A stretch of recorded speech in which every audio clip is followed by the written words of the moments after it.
your family doctor. But I'm a believer in results. And if you look at the results, every one of those promises has failed. Costs of health care have only skyrocketed higher. Access to care has declined, and declined significantly, particularly for a lot of people in our rural communities. And lastly, the family doctor has all but disappeared. The only thing that is meaningful was the pre-existing conditions. Look, I have multiple sclerosis, so I understand the importance of that, but we need a significant restructuring of our health care system. Thank you, Mr. Hovde. Senator? Well, I went throughout my youth without health insurance because of a pre-existing condition, and I grew up believing that was wrong. I had the honor of serving on a panel when I was in the House of Representatives that wrote the Affordable Care Act. And it was my provision that allowed young people to stay on their parents' health insurance till they turned 26. Sadly, my opponent, Eric Hovde, called that particular provision stupid and has agreed, or as you hear, has said that he would overturn the Affordable Care Act in its entirety, including my provision that allows young people to stay on their parents' health insurance. He also opposes efforts to negotiate with the big pharmaceutical companies to lower the price of prescription drugs, saving patients and Medicare money. We need to build upon the Affordable Care Act, and we need to build upon our efforts to negotiate lower prescription drug prices. Thank you. We're going to stay with the cost of health care, going to prescription drugs. And the question is going to come from Aditi Debnath of PBS Wisconsin. The cost of insulin has been reduced and capped at $35 for many Americans. And beginning in 2026, a number of other widely prescribed drugs will have their co-payments decreased under Medicare. Yet many believe more needs to be done. What would you do as a U.S. Senator to reduce the cost of prescription drugs for Wisconsinites? Well, I would certainly continue and speed up our negotiations with the big pharmaceutical companies. You hear of people regularly going to Canada and other places to get less expensive drugs. Why is that? Because those countries negotiate on behalf of their citizens. Until recently, the big pharmaceutical companies had a sweetheart deal that prevented those negotiations. But 2 years ago, we passed a bill to get those started. Sadly, my opponent would have voted against that measure. He's said that many times. We are seeing real reductions in prices that will save both patients money, but will also extend the solvency of Medicare. We're also seeing victories like my own earlier this year when I forced the asthma inhaler manufacturers to lower their prices to no more than $35 per month out of pocket. Mr. Hovde, your response. I can't believe what I just heard. I mean, it's one lie after another. I believe we need to negotiate with Big Pharma. I think our drug prices are too high. When I first started taking my medications for MS, they cost about $6,000 a year. Now they're costing $35,000 for generic drug prices. I'm the one who's against Big Pharma. It's your Wall Street partner who invests in Big Pharma. You oversee it. You take massive amounts of money from Big Pharma. Your whole campaign is funded by Wall Street, Big Pharma, and Big Tech. That's how you launch all your attack ads against me. So I can't even believe you'd say that I don't want to negotiate against Big Pharma on drug prices. I think drug prices are wildly too high. And I'll actually do something about it because I'm not taking Big Pharma's money. I'm not taking special interest money like Senator Baldwin. In fact, her partner is making money off of it and doesn't even disclose the profit she's making. We're going to move on to child care. And I do want to tell both of you one thing, and that is at the end, we have a final question that lets you respond to anything that you have heard tonight that you would like to challenge. Okay, and that will be in our final question. But not right now. Not right now. We're going to move to child care, and the question on child care costs is going to come from Jeff Talon at WSAW in Wausau. A typical Wisconsin family with an infant and a 4-year-old spends about 1/3 of their income on child care. And some even have a hard time finding that child care because of a lack of workers. Wisconsin's median wage for child care workers is $13.78 an hour. How would you support child care providers and reduce child care costs through your policies. This is a 60-second response with Mr. Hovde going first. Look, this is a big problem in our country, and I know this all too well because my wife was a single mother, and I saw the struggles she had providing for childcare, and that was over 30 years ago, and it's only gotten worse. Look, in my companies, I'm known as a family-friendly employer, and we go out of our way to create greater flexibility for our employees who just had a child or have young children. As I always like to say, if you have a need or a special event, you go and be at those events. I think we need to create a partnership with business and government, whether it's tax credits directly to the individual or tax credits to a business, to help this issue, because it is a very serious issue that we know very personally in our family when my wife was a single mom. Senator Baldwin? So we have a child care crisis in this country. Child care really struggled during the pandemic. Many daycare centers closed. Many family group settings closed during the pandemic. But we also know this is an area where the free market just doesn't work.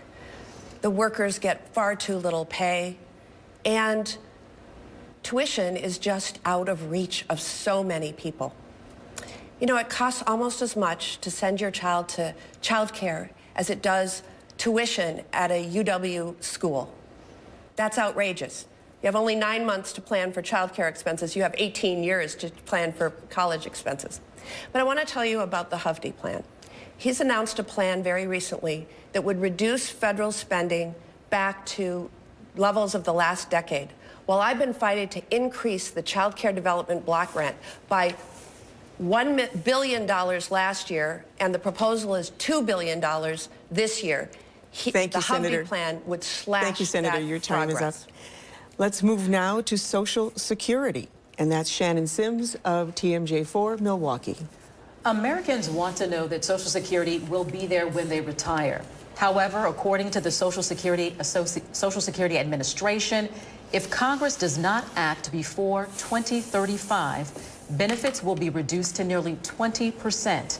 But there is something that Congress can do. What is your plan? You will have 60 seconds to respond. Senator Baldwin, you go first. We can extend the solvency of Social Security very easily. It's called lifting the income cap. Right now, multimillionaires like my opponent, Eric Hovde, pay minute amounts. They're not doing their fair share. And if we lifted that income cap, the solvency would be extended for many years. But let me tell you about something even more troubling. The Hovde plan that reverts and resets spending levels to levels from the last decade would cut Social Security by 28%, an average of $500 per month. That's $6,000 per year. Talk about, you know, when people need money in their pockets. And why is he supporting the Hovde plan? Because he supports a $4 trillion tax giveaway to the very wealthy and big corporations. And he supports spending, just not for you. Mr. Hovde? Man, the one thing you have perfected in Washington is your ability to lie. I can't even believe you have the ability to stand here and say something like that. Look, I believe we need to protect Social Security and keep it sacrosanct for everybody who's on Social Security or getting ready to retire. If you want to know why Social Security is in trouble, it's real simple. Because we've taken federal debt from, well, Senator Baldwin has been in office, from $5.5 billion to $5.5 trillion to $36 trillion. That's why CBO has it projected to go cash flow negative in 8.5 years. So if we would have kept Social Security in a trust and not pilfered from it like you have for the last 26 years as a politician, Social Security would be in a much better place. So we have to look at things for Social Security, like for those younger people, because life expectancy is going up, to make adjustments for that. So to that point, we're going to stay talking about seniors, and we're going to talk about long-term care. And that's Neil Johnson of Big Radio in Janesville. Wisconsin is facing a serious shortage of qualified caretakers to work in nursing homes and other long-term care settings, such as in-home health care and assisted living. One study says Wisconsin will need an additional 10,000 healthcare workers over the next decade, and that's for senior care alone. Do you feel the federal government should be addressing this need? And if so, how? Mr. Hovde, you're first. Oh, thank you. Look, it is a very serious problem. And look, I'm the youngest year of the baby boom generation, 60. The oldest year was born in 1946. And we're going to have a lot of people hitting retirement age. Look, the problem is we have a lot of people out of the workforce today, and we got to get more people back into the workforce. And that's an important part. A lot of nursing home owners, and I've known a few, are struggling with the massive amounts of regulations that they're also dealing with, which Senator Baldwin and politicians have continued to heap on them. So we have to take a private sector approach to try to drive more employment into that sector. And yes, that will cause a rise in wages, which would be good for those people, because being a nursing home worker is a difficult job. Senator Baldwin? Yes. We need to focus on the workforce. And we need to have multiple pathways to get a great paying job caring for our seniors. I believe in apprenticeships. I believe in the programs that are starting nursing programs in high school and then creating a debt-free path to getting a higher degree. There's a lot we can do, and there's a lot that has already been advanced in the Congress to do just that. But I have to say, when we're talking about seniors, we have to respect our seniors. I was raised by my grandparents, and it made me aware of the meaningful difference that programs like Social Security and Medicare made in our lives. My grandmother broke her hip at age 90 and actually voted for me for Congress from her nursing room. Eric Hovde has said that people in nursing homes are at no point to vote. Okay, that is, time is up, and we're going to move on. And we're going to talk about reproductive rights. And that question comes from Allison. A Marquette Law School poll released Wednesday found that 61% of those polled across the country opposed the Supreme Court decision to overturn Roe versus Wade, spurring some lawmakers to want to codify or put into law the provisions of Roe. Roe establishes the right to an abortion, but also sets some limits and includes some exceptions.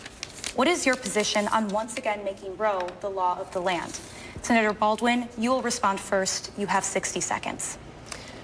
Well, a woman's rights and freedoms should not depend upon her zip code or state. In the state of Wisconsin, where we have a criminal abortion ban that was passed in the year 1849, we have services accessible in 3 out of our 72 counties. That means 69 counties there is no access. And harrowing things are happening to women in this state. I've talked to women who face the risk of sepsis and near death before that they could get the services that they needed.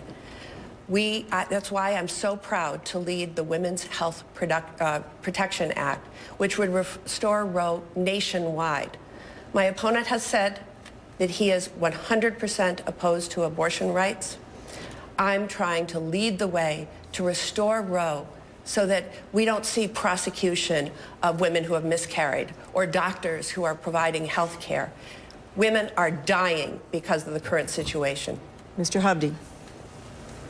Well, look, it's been brought back to our state. I think we as a state should resolve this in a common sense and compassionate approach.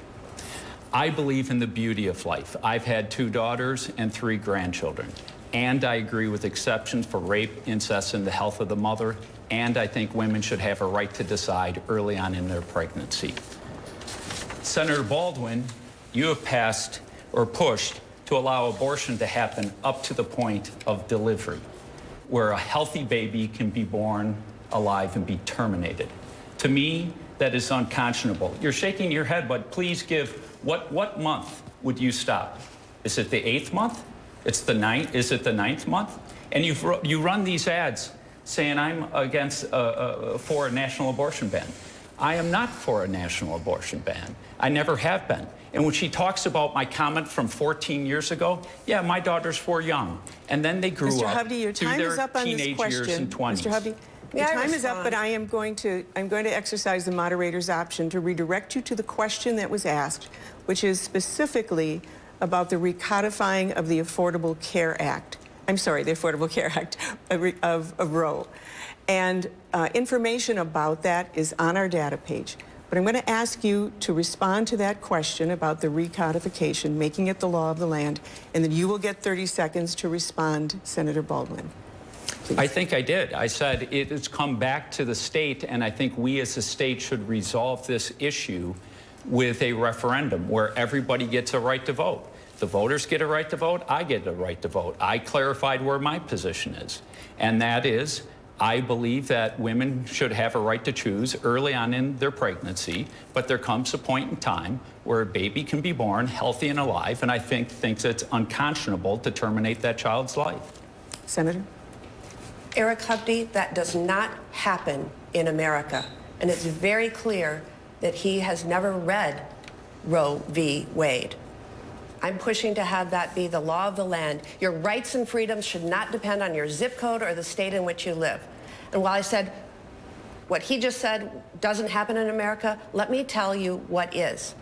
There are healthcare providers facing the threat of prosecution. There are states with 6-week bans. There are states with no exceptions for rape and incest. Thank you, Senator. Your time is up.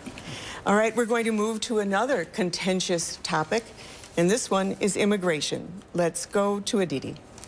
A sweeping bipartisan border bill failed to pass the U.S. Senate earlier this year.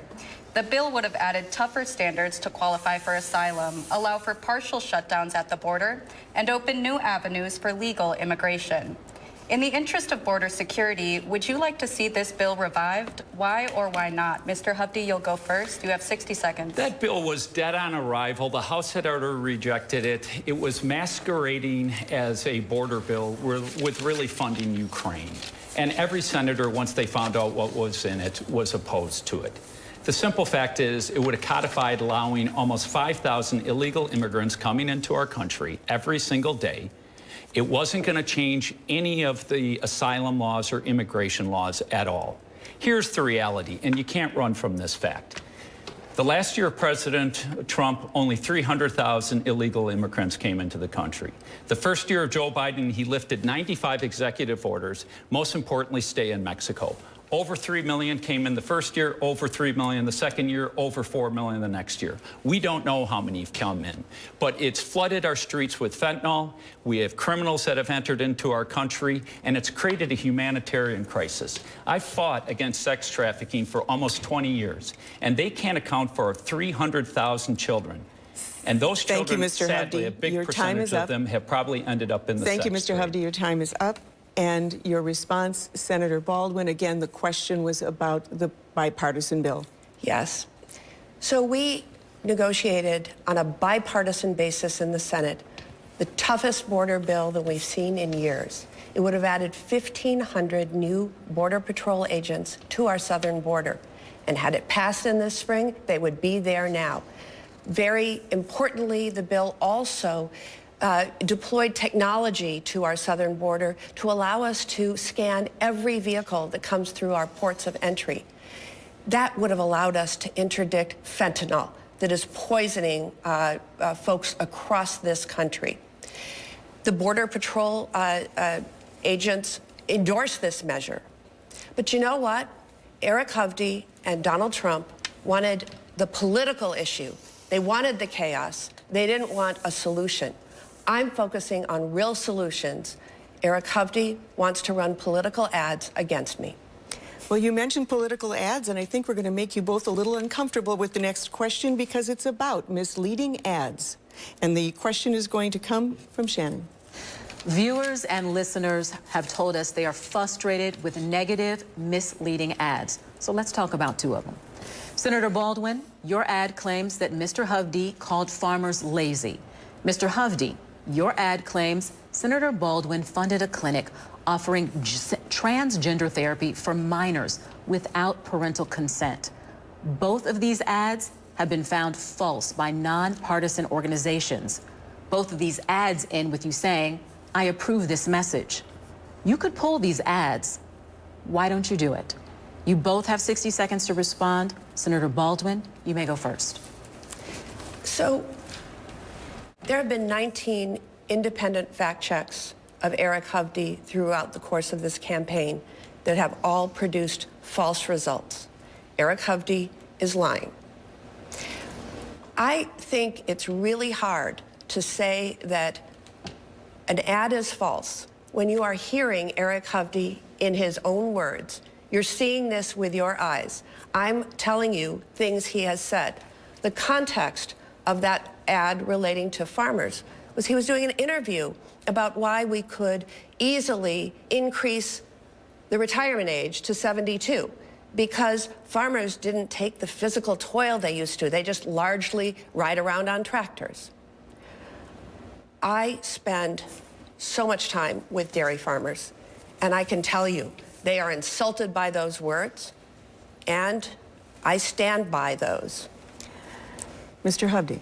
Look, every single one of Senator Baldwin's ads has been a lie. I'm supposedly the jerk from California, yet I'm born, raised here in this state, spent my, last 12 years living where you grew up. I vote here, I live here, I was raised here. I'm a UW grad, you're not. The farmers Yes, I thing, law school, not undergrad. Yes. Look, as it pertains to the clinic, she funded an earmark for that clinic. The clinic changed what's on its website and took down that it did it without parental approval. But every single one of her ads has been false. So, Senator Baldwin, you claim I live in California, and that's where I am, and I'm not a Wisconsinite, even though, as I said, I live in the neighborhood you grew up. There's such thing as a way to prove it. It's called a utility bill. I have my utility bill. Let's get them for the last 10 years Mr. Hovde, and your see time, who actually, has lived in this state. Your time is up, and I don't believe that we heard from either of you about the question that asked what a candidate should do if an ad that they have produced is known and proven to be false. Should you withdraw that ad? And so I'm going to give each of you, again, another 30 seconds to answer that question, starting with Senator Baldwin, since you responded first. So, you have seen ads where we have amplified things that Eric Hovde has said. Sometimes he's said those on right-wing radio talk shows. Sometimes he's said those in television interviews.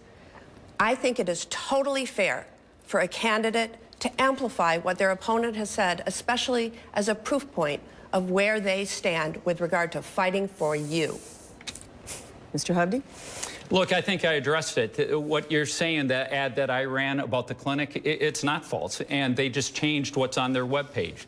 As it pertains to Senator Baldwin, literally every single one of her ads, she even claims for the things that she's accomplished, she didn't accomplish. She's trying to take credit for doing something against fentanyl when it was Senator Tim Scott's bill that wrote the bill. He said Senator Baldwin offered no amendment and hadn't talked to her for 2 years. Thank you, Mr. Hovde. Your time is up.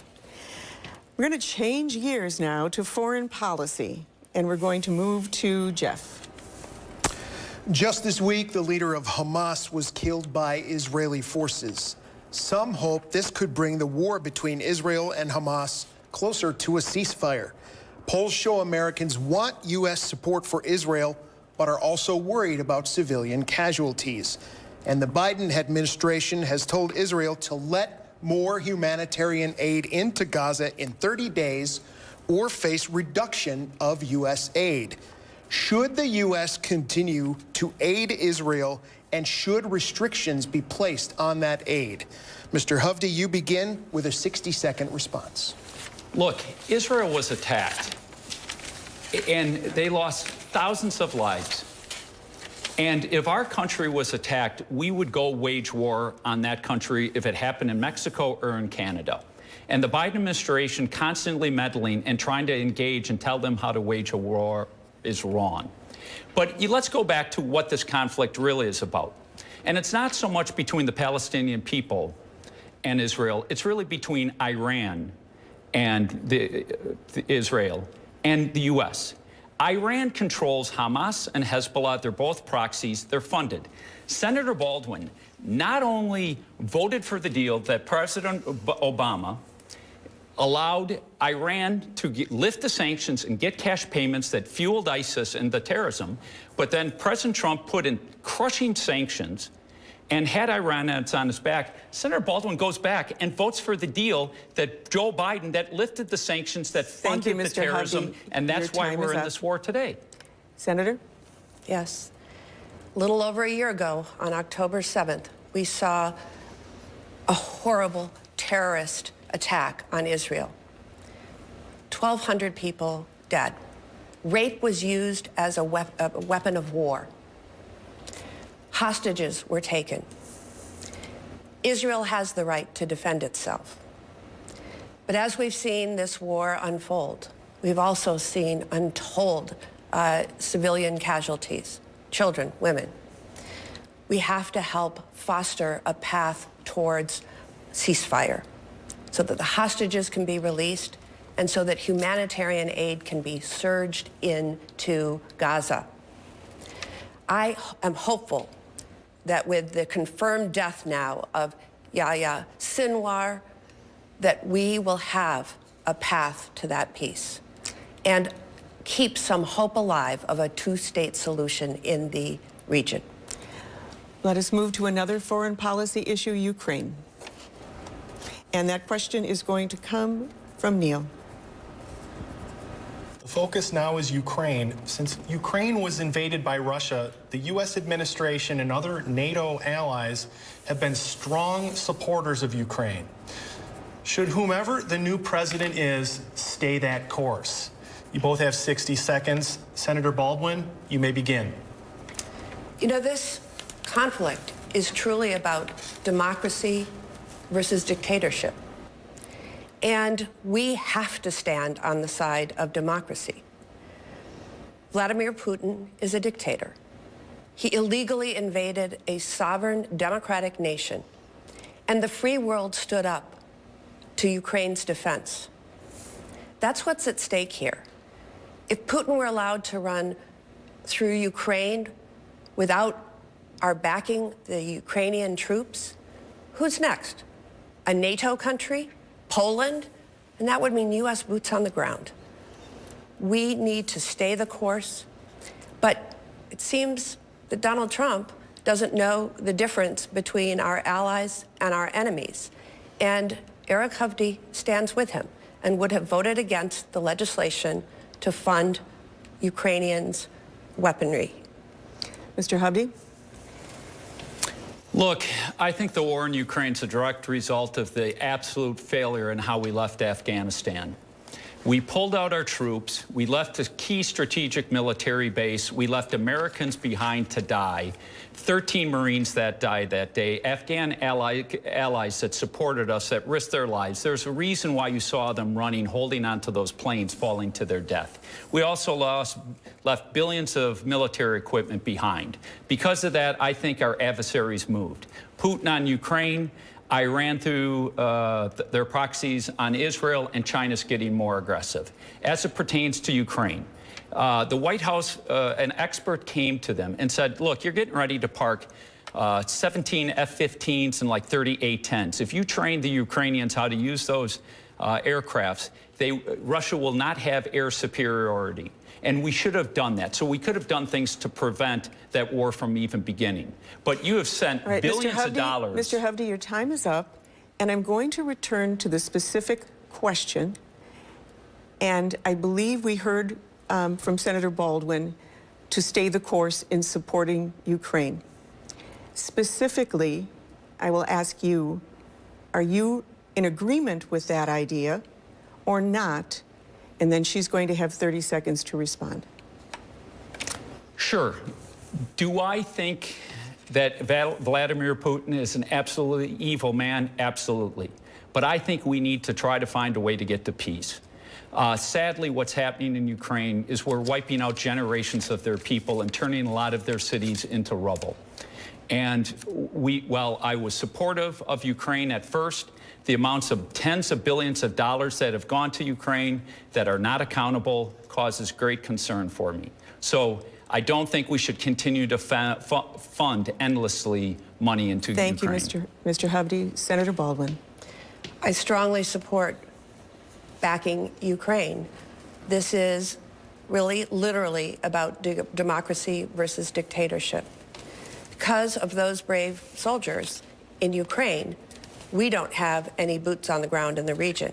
But had we not supported Ukraine, where's Russia going next? Poland? We have to stand on the side of democracy. Eric Hovde would have voted against the measure that helps fund the Ukrainian effort. Thank you both. We're now coming back to domestic issues. We're going to talk about farming, and let's go to Aditi. Congress has failed to approve a new farm bill, which expired at the end of last month. This puts funding at risk for agricultural subsidies paid to Wisconsin farmers and the Supplemental Nutrition Assistance Program, commonly known as food stamps. What will it take for each of you to vote on a new farm bill? Mr. Hovde, you have 60 seconds. Well, I'm not an expert on the Farm Bill because I'm not in the U.S. Senate at this point in time, so I can't opine specifically on all aspects of that Farm Bill. But one of the problems I have with a lot of the farm bills is they're masquerading as farm bills, and while they address some of the needs of farmers, a lot of the bills are just funding big corporations that have nothing to do with farming. So I have a great concern about that, and I think farm bills need to get back for farmers. Let me tell you what I hear from farmers, because if you drive around the state, you see Hovde signs on literally almost every farm, and I've been on so many different farms. And what are they talking about? Regulations constantly, the kind of regulations that Senator Baldwin and her allies continue to push on them. One of the big ones that they're very concerned about being passed is WOTUS, Waters of the United States, and all the implications that have. So as many farmers will say, if you just stay out of my way, I know how to care for my land and do proper farming. Again, the Farm Bill question to Senator Baldwin. We need a farm bill that's balanced, and we need to provide that certainty to Wisconsin farmers. They're very eager to have Congress pass a new farm bill. They need the consistency that a farm bill has. But one of the problems with the farm bill right now is that the House, controlled by Republicans, has written a bill that's basically eviscerated nutrition programs. Farmers support nutrition programs because it means purchasing their goods. But I just want to say that the Hovde plan, which would revert and reset spending levels back to the last decade, that plan would cut the U.S. Department of Agriculture by 34%. That is not standing up for our farmers. And I will say I was proud to receive the Wisconsin Farm Bureau endorsement. I think I'm the first Democrat in nearly 20 years. That's for the hard work I've done on behalf of our farmers and dairy in particular. Thank you both, and I'd like to remind the viewers that our data team is posting information about things like the Farm Bill and all of the other topics that have been researched for this debate on the WBA debate website, and you can look those up if you'd like to extend your knowledge as well. All right, we're going to move to the environment, and let's go talking now about PFAS contamination, and that is Allison. Several areas in Wisconsin are struggling with PFAS contamination, chemicals linked to cancer, changes in metabolism, and lower birth rates. So much so that in communities that I cover in La Crosse County have been relying on bottled water for more than 3 years because of dangerous levels in their well water. What do you believe Congress's role should be in preventing the problem from getting worse while supporting communities dealing with PFAS right now? Senator Baldwin, you will start. You have 60 seconds. Thank you. PFAS chemicals are sometimes byproducts of manufacturing. They're also a component of firefighting foam that is in almost every airport. I'm glad you mentioned the situation in La Crosse. In La Crosse, they have a municipal water system that's able to filtrate the PFAS. But on the island where the airport is, everyone has private wells. I've worked very closely with that community as well as with La Crosse, including providing federal funds that were approved in the bipartisan infrastructure bill. Eric Hovde would have opposed the bipartisan infrastructure bill. That funding that I've secured for communities across the state, including Wausau and Rhinelander and Peshtigo, would not have been available. I am proud to help lead the efforts to remediate PFAS across the state. Mr. Hovde, your approach to the PFAS contamination. Look, I've been a member and a big supporter of the Clean Lakes Alliance. I grew up on Lake Mendota. I live on Lake Mendota. I swim, water ski, fish. I love our lakes. And it's so important that we make sure our water is safe and secure. So yes, do we need to make sure from a regulatory standpoint that any of these chemicals that are having an impact need to get addressed and cleanup efforts? Absolutely. But Senator Baldwin constantly goes and says, I would have voted against this and that. And the reason why I would have voted against a lot of these issues is really simple. Is because we're breaking our country apart financially. We're driving ourselves off a cliff. That's why inflation got ignited. That's why the price of your food has gone up, the price of your rent, your health care, your car insurance, because of this reckless spending that she's been engaging in. Thank you. Again, I'm going to point you to solutions and proposed solutions, which is what the question was. So, Mr. Hovde, you have 30 seconds then to respond about that. And Senator Baldwin, you will have a response as well. What solutions do you propose? Jill, I just said that the government needs to do a job of regulating any kind of chemical that is contaminating our well water and put forth cleanup efforts. That's exactly what I said. Okay, thank you. And you can have that same response time. So, I talked about some of my work to help communities remediate when PFAS has been found in their water supplies. I also am a sponsor of a bipartisan bill called the Healthy H2O Act. That would provide grants to allow private well owners that are across the state in rural areas to test their water. The tests are expensive, and many people aren't able to test to make sure that they have clean drinking water. This would fix Senator. that. All right, we're covering a lot of territory tonight, and now we're going straight to Washington and the Supreme Court. Jeff has that question. The Marquette Law School poll out this week finds 90% of those polled support a code of ethics for the Supreme Court justices. While the court did adopt a code late last year, it's been criticized because it lacks accountability by allowing justices to police themselves. Among the proposed responses, the adoption of a code with more teeth, as well as 18-year term limits for the Supreme Court justices. What, if any, new rules do you support for the Supreme Court? Mr. Hovde, please start our 60-second responses.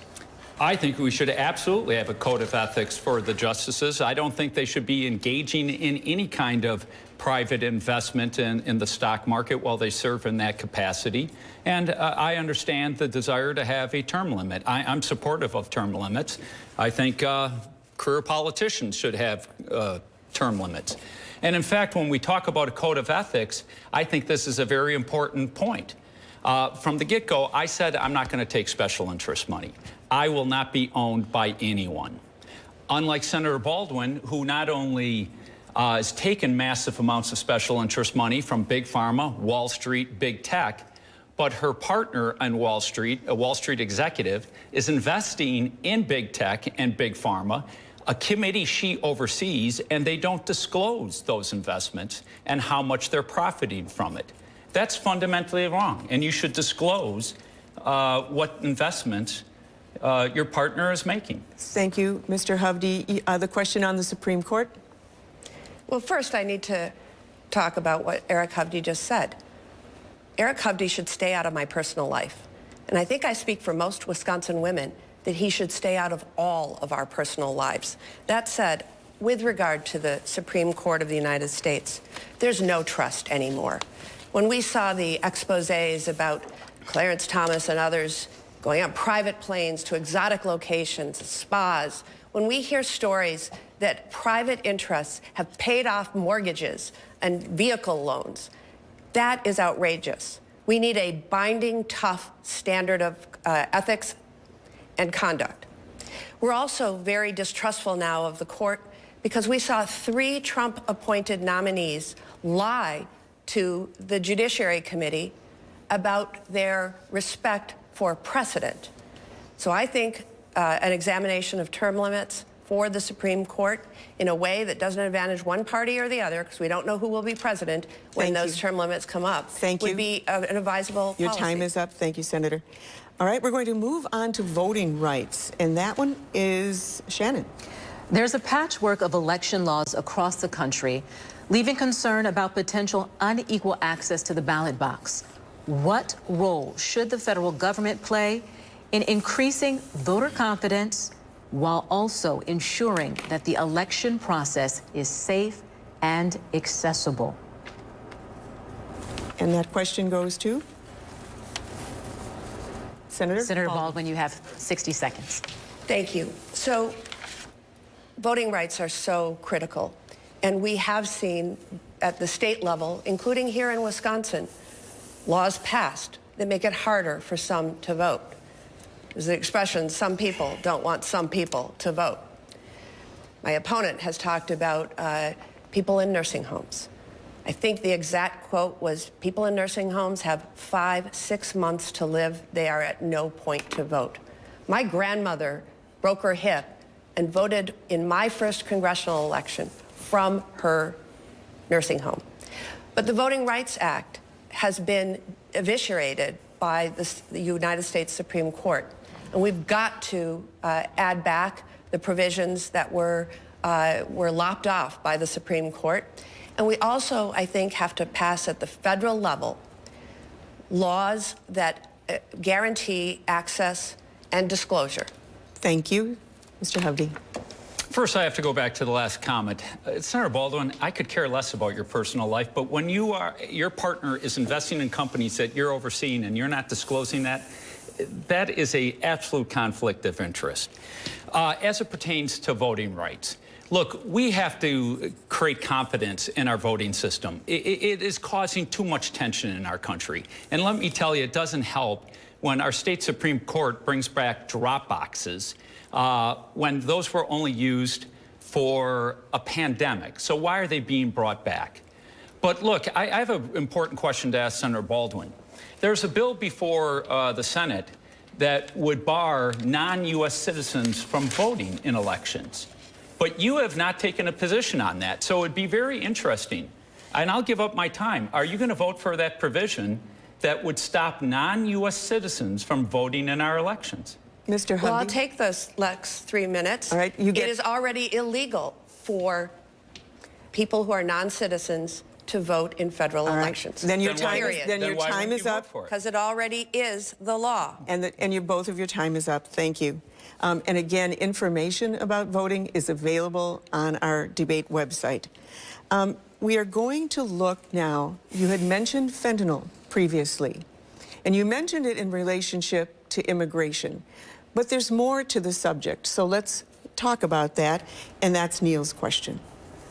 The Wisconsin Department of Health Services reported last year fentanyl was identified in 91% of opioid overdose deaths. The synthetic drug is making its way through legal ports at the southern border. A senior official with the U.S. Custom and Border Agency states that 2/3 of those arrested for smuggling the drug are Americans. What bipartisan strategy would you suggest to curb the flow into the U.S. and address community-based treatment and prevention programs? You both have 60 seconds. Mr. Hovde, you may begin. Look, this is an issue I started talking about long before I ever gotten into this election. We lost 108,000 Americans last year to this poison, 112,000 the year before. It's the #1 leading cause of death of 18 to 45-year-olds. It's devastating communities all over the place. My 26-year-old daughter has known 5 people in her college, her friends, that brothers and siblings of friends that have died from this poison. And you're exactly right. It is laced into a lot of pills. So what do we need to do? First, it's produced most of the content in China. We got to take hard sanctions against China, hold them accountable. We've got to close our southern border where a lot of this pours over. Second or third, we got to stiffen sentencing laws. If you're caught lacing pills with fentanyl, you should go away to jail for the rest of your life. You are killing people. And Washington has done nothing about it, and Senator Baldwin has done nothing. This is crisis. Thank you, Senator Baldwin. Your turn. This is a personal issue for me. My mother struggled with addiction to prescription pills.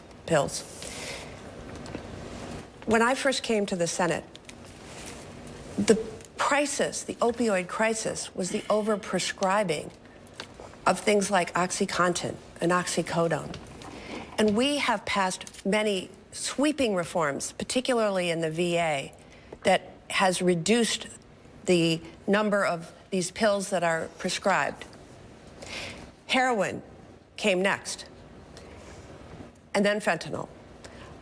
My first bill on fentanyl was introduced 8 years ago.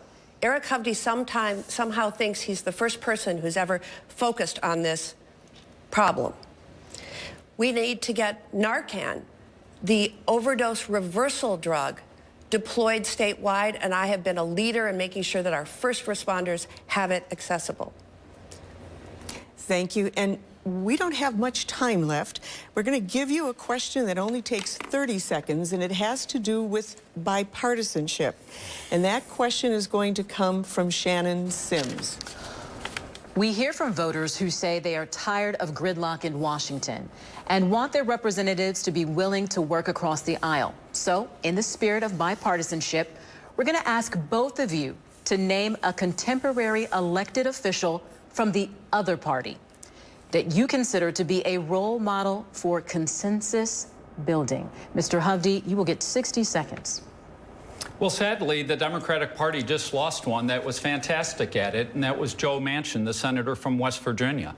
It'd been nice if Senator Baldwin would exhibit some of that. She voted 95.5% of the time with President Biden and rarely reaches across the aisle. Look, in the world of business, you have to reach across the aisle. You have to compromise because you're never going to get anything done. When I become your next senator, I promise you, I will reach across the aisle. I'll go meet with all the senators on the other side and try to... Senator Baldwin, who do you name?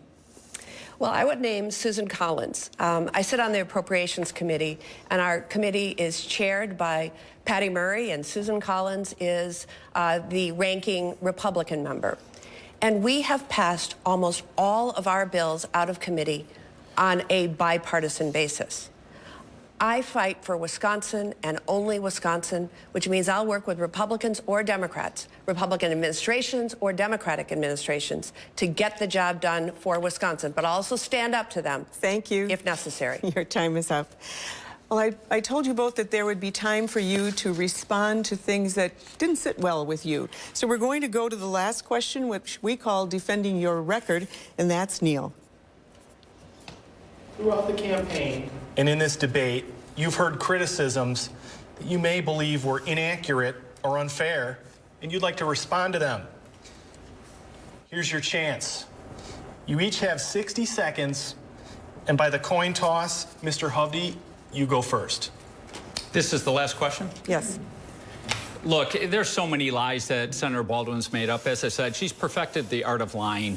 Where I'm from, where I live, the things I've said, she takes this much what I've said and puts it out of context and then tries to say I'm saying something different than I've said. You've heard it on Social Security. She always tries to run around the fact that we have gone into a debt crisis that has created the inflation and the problems that so many people are experiencing that are hammering the livelihoods of most Wisconsinites. Look, I entered into this race because I love my country. I love America. We've been blessed to live in this wonderful country. But our country's gone in a wrong direction. You can stay with Senator Baldwin, who's been in Washington for 26 years. Do you think you're better off than you were 4 years ago or even 26 years ago? I think it's time for a change.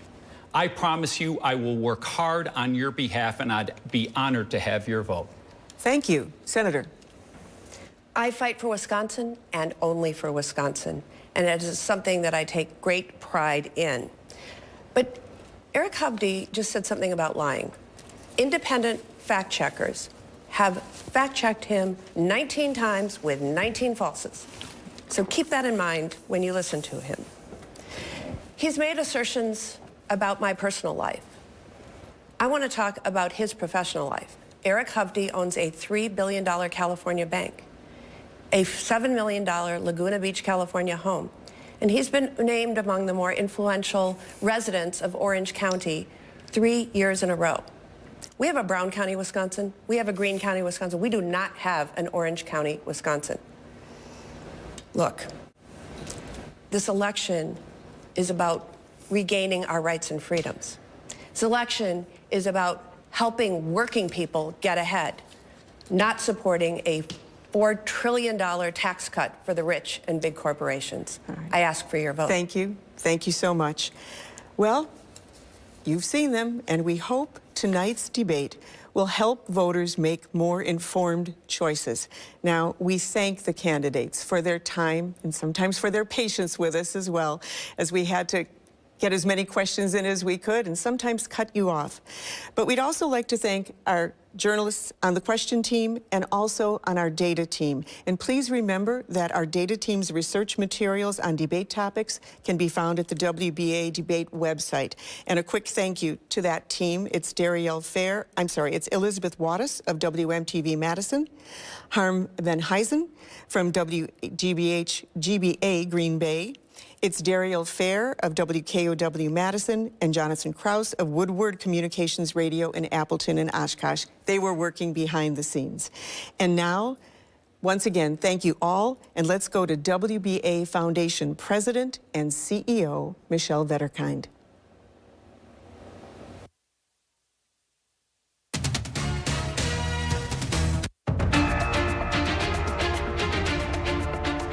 Thank you for joining us for tonight's debate, an opportunity for Wisconsin citizens to hear from the leading U.S. Senate candidates. This debate has been sponsored by our WBA Foundation through a grant from the Wisconsin Counties Association. Our sincere thanks to the Wisconsin radio and TV stations who work together to produce and air this broadcast, to the candidates, our moderator, our panelists, and our data team. As always, WBA member stations will be on duty to bring you the results. Election Day is Tuesday, November 5th. Exercise your right as an American and vote.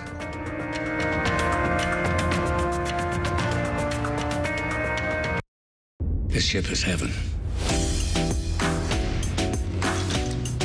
There should be no guilt on a pleasure cruise. Doctor, it's your job to keep everybody alive. No pulse. She's in VFib. 1, 2, 3. Clear. I have a pulse. You're gonna be okay.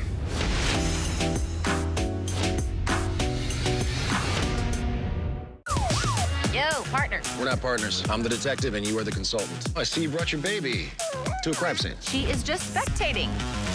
You're a single mom with 3 kids pretending to be a cop. I am not pretending. I spot things that detectives miss. Still think my theory's flimsy? That big brain of hers is going to help us close a lot of cases. I'm just out here super copping. High Potential, all new Tuesday on ABC and stream on Hulu. This is ABC News Live. The crush of families on the ground in Ukraine. ABC News Live, America's #1 streaming news. Anytime, anywhere. Streaming 24/7, straight to you for free. Thank you for making ABC News Live America's #1 streaming news. Trick or treat! When I flick this switch, there'll be a horrible noise and a terrible odor. Will it hurt? Pain like you've never known. Oh! Seems risky. I am much satisfied. What? You scared? This is happiness. We love Halloween.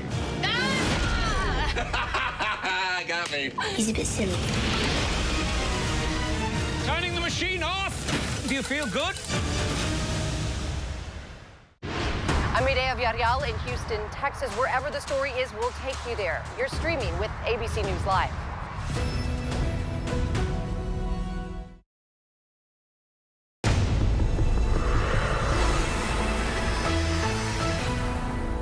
Good evening, everyone. I'm Jay O'Brien in for Linsey Davis. Thanks so much for streaming with us. We begin tonight with all eyes on those key Midwestern swing states. Just 18 days to the final votes of this election are cast, and the race for the White House is in a dead heat tonight in those Rust Belt states and other key states, too. The two candidates crisscrossing that region today. Vice President Kamala Harris in the must-win state of Michigan, questioning her opponent's fitness for the toughest job in the world after he backed out of some interviews. His campaign reportedly saying that he's exhausted. Trump, meantime, in Michigan as well today, saying that he's exhilarated and touting the endorsement of a Democratic mayor in that state, appealing to Arab American voters frustrated by the Biden administration's handling of the war in Gaza. But we do begin this hour in Wisconsin, where you just saw that high-stakes Senate debate between Senator Tammy Baldwin and Eric Hovde. The Senate up for grabs this election, and if Democrats lose in that state of Wisconsin,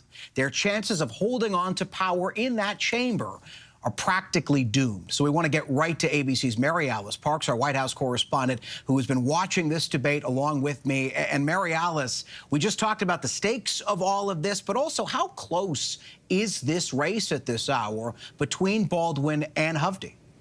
Well, Jay, first I have to say a big congratulations to all of our colleagues, those affiliates out there in Wisconsin that put together such a substantive debate. Actually, I was really impressed by just the range of topics that they put to those two candidates. How important for viewers and for voters in this final stretch. I mean, look, to your question, it is a close race. The incumbent Senator Tammy Baldwin has been enjoying a bit of a lead. She's a known quantity there in Wisconsin. She's popular. She's running for her third term.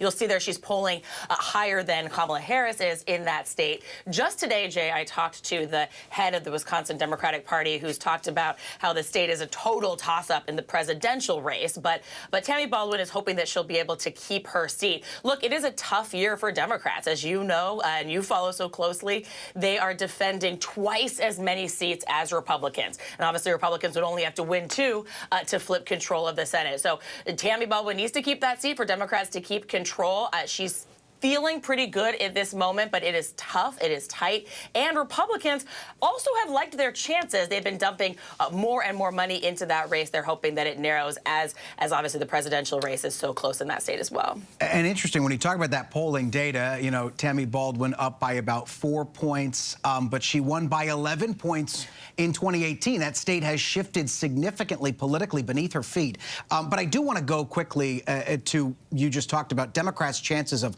holding on to the Senate. They have only that 2-seat majority now, and they've got a tough map to defend this election cycle. West Virginia, Ohio. Walk us through this map for Democrats. Montana, obviously a really tough seat that is now likely going to flip. I mean, likely is tough. We're talking about a race, as we talk about all the time at the presidential level, where these states look so close. I mean, you're right to point out here, I'm talking about how Tammy Baldwin is feeling good, that she's been a little up in the polls, but we're still talking about polls that are often within the margin of error.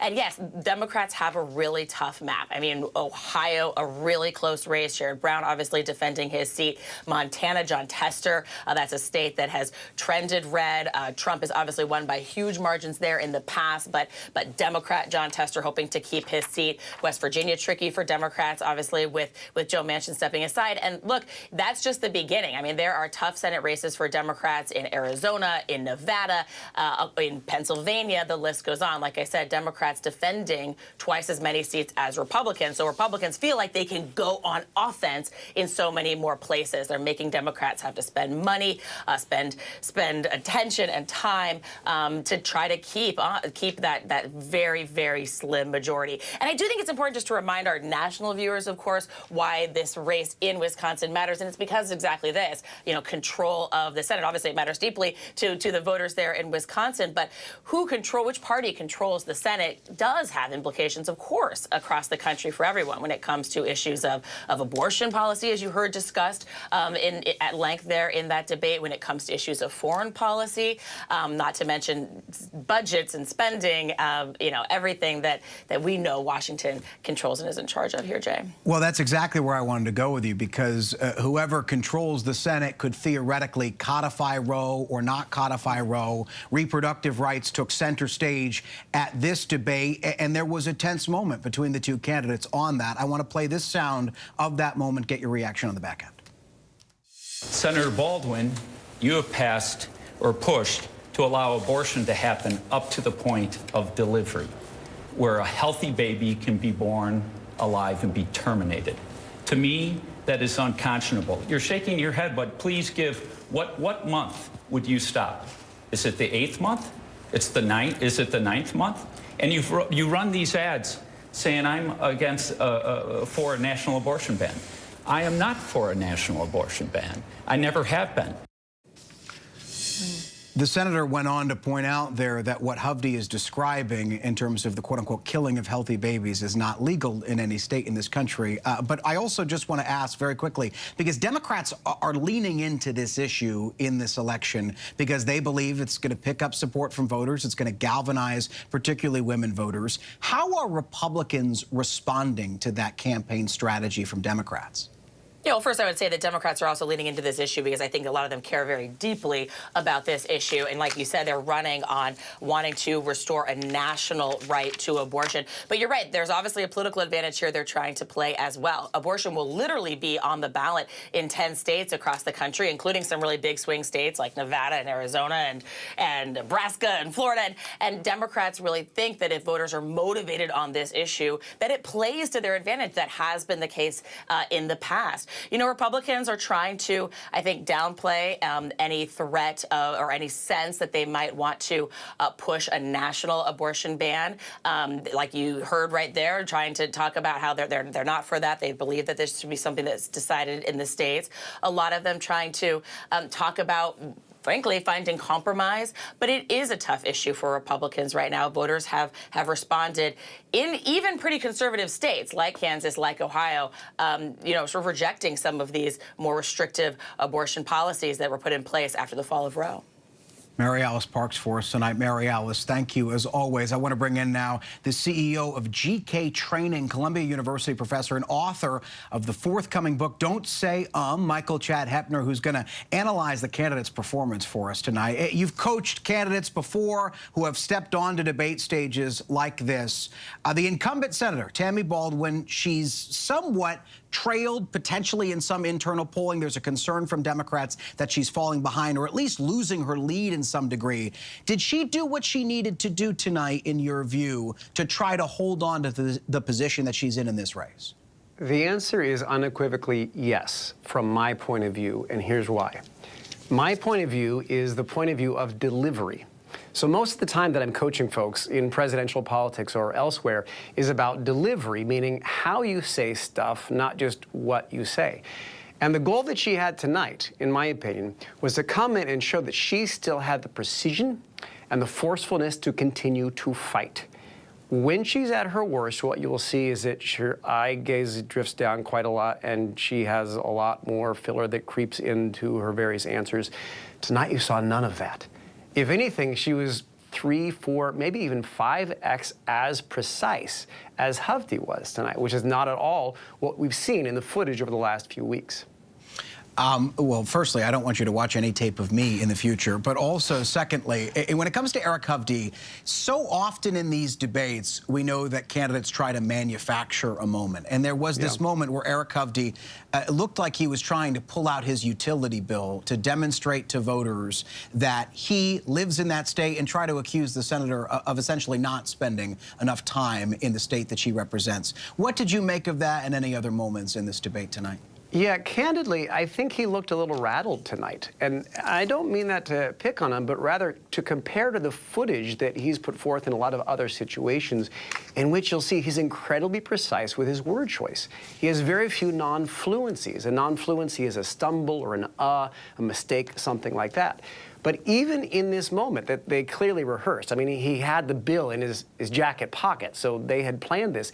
Even in that moment, which I can tell you from working behind the scenes, they rehearsed and rehearsed and rehearsed some more. Even in that moment, he got stuck on a couple words and fumbled the line. So I think some of those things may have been missteps for him tonight. Very quickly, if you're a viewer and you're watching these two spar with the sound off, as we know so many people do, although we encourage you not to, what would you take away from this debate? The biggest thing is Tammy Baldwin's eye contact. If you watch her questioning on Capitol Hill or anywhere else, you'll see when she's more unscripted, at times her gaze can stray a little bit like this tonight. No, she clearly went into this very prepared, and the entire time she was up and looking at us through the camera's lens.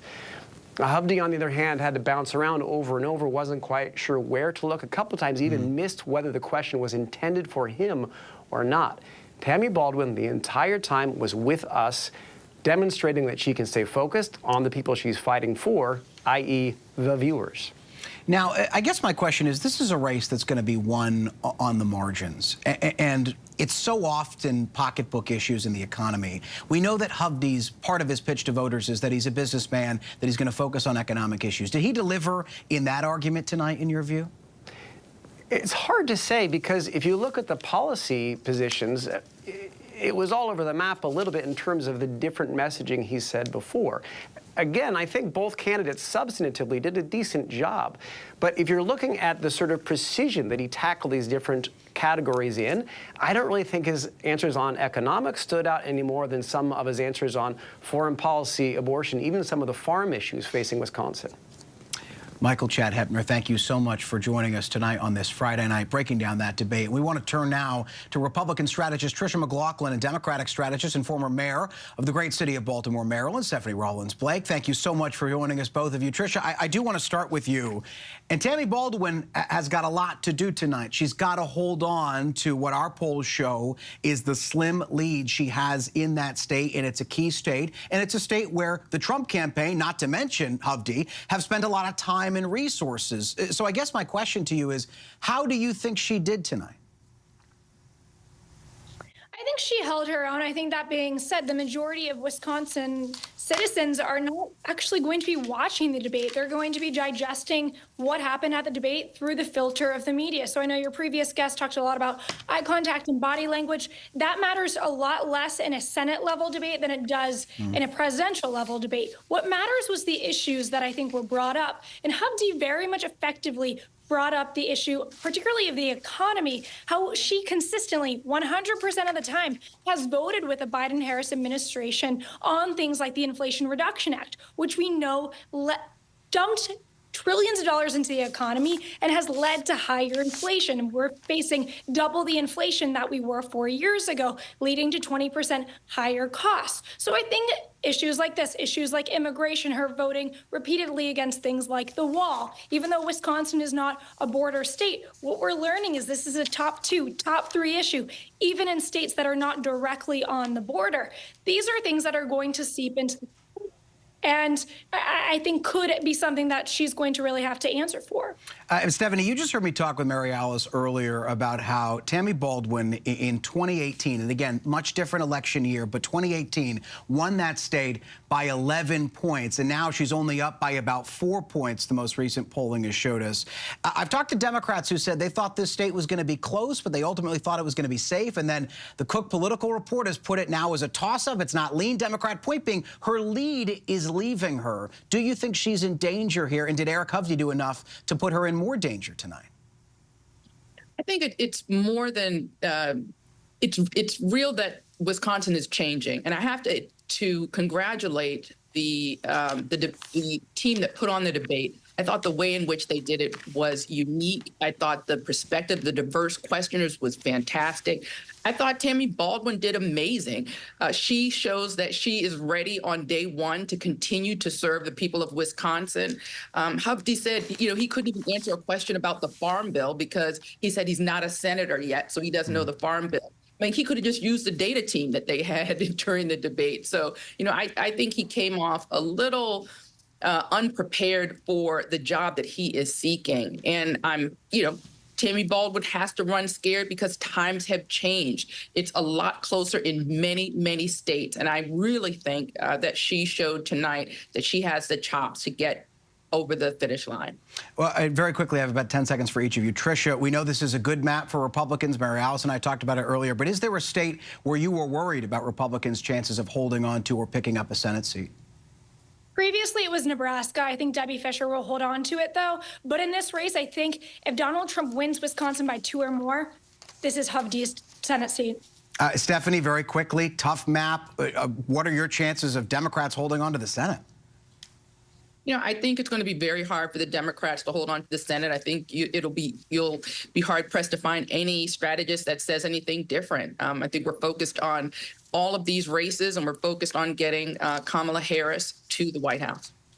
Republican strategist Tricia McLaughlin, Democratic strategist and the former mayor of Baltimore, who's got its own Senate race there in Maryland, Stephanie Rollins-Blake. Thank you both for your time on this Friday night. Race. Well, we got to move on. We don't have enough time left. And to the presidential campaign trail tonight, Vice President Kamala Harris and former President Donald Trump spending time not far from Wisconsin in Michigan. That Rust Belt state also so critical in this election for either's chance of winning the White House.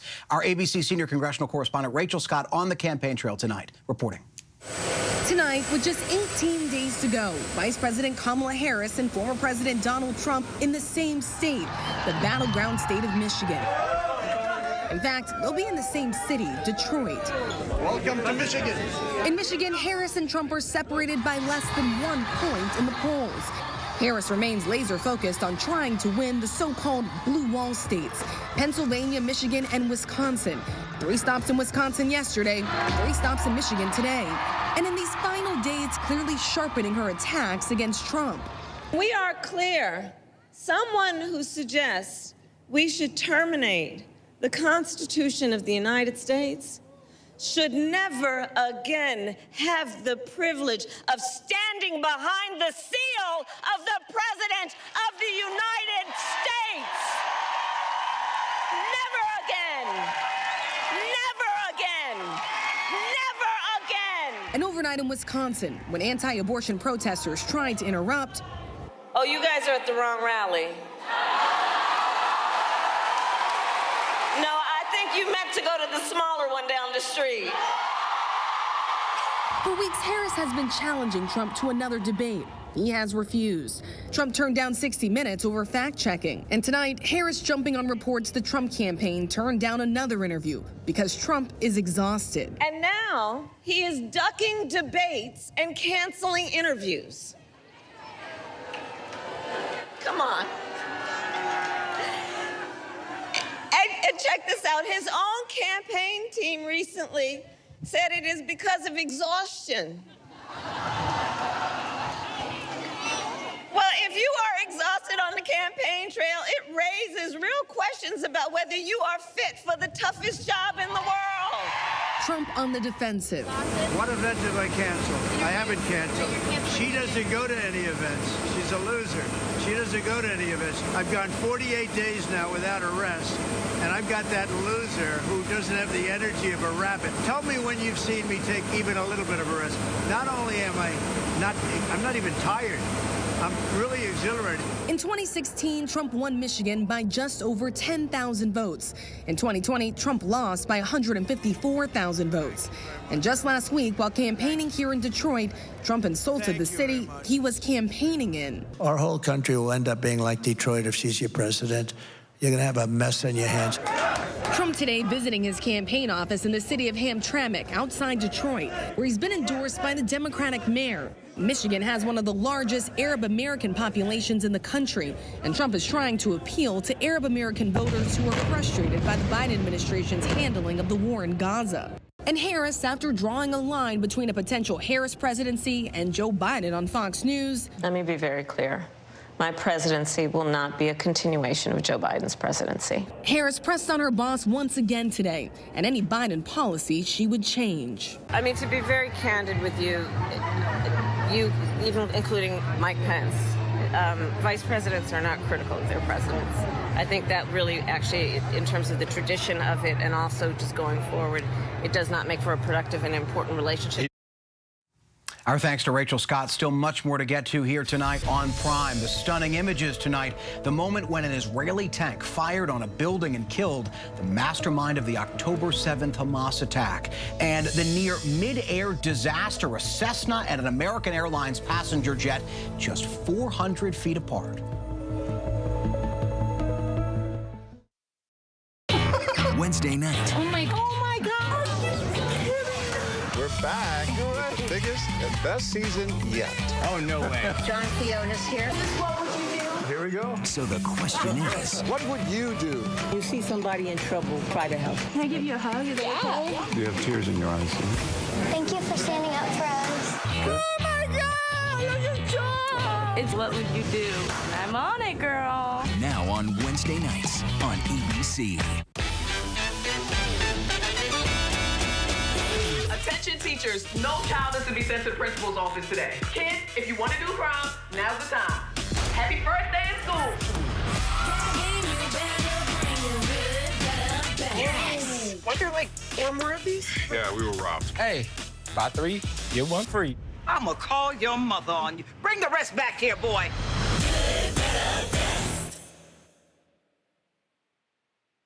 Trick or treat! When I flick this switch, there'll be a horrible noise and a terrible odor. Will it hurt? Pain like you've never known. Seems risky. I am much satisfied. What? You scared? This is happiness. We love Halloween. Got me. He's a bit silly. Turning the machine off! Do you feel good? Yo, partner. We're not partners. I'm the detective and you are the consultant. I see you brought your baby to a crime scene. She is just spectating. You're a single mom with 3 kids pretending to be a cop. I am not pretending. I spot things that detectives miss. Still think my theory's flimsy? That big brain of hers is gonna help us close a lot of cases. I'm just out here super copping. High Potential, all new Tuesdays on ABC and stream on Hulu. What does it take to be the most watched newscast in America? An operation to capture ISIS fighters. Is this our Combat Operations Center? We're approaching the gate now. Militants came in from 4 or 5 different directions. Operational nuclear reactor. So you have a couple loaded and ready to go. The house is destroyed, but the flag, there's not a tear in it. Not a tear in it. How important is this label right here, Made in the USA? Look at your smile. You're proud of this. I love this. Great work. Hi. Where are you? Where are you? Appreciate you. Thank you, David. Good to meet you. Ismail? David. David. Yes, yes. I'm David Muir. I know who you are. You Watch do? you every night. ABC's World News Tonight with David Muir is America's most watched newscast. I'm Aaron Katursky at the Trump Building on Wall Street. Wherever the story is, we'll take you there. You're streaming ABC News Live.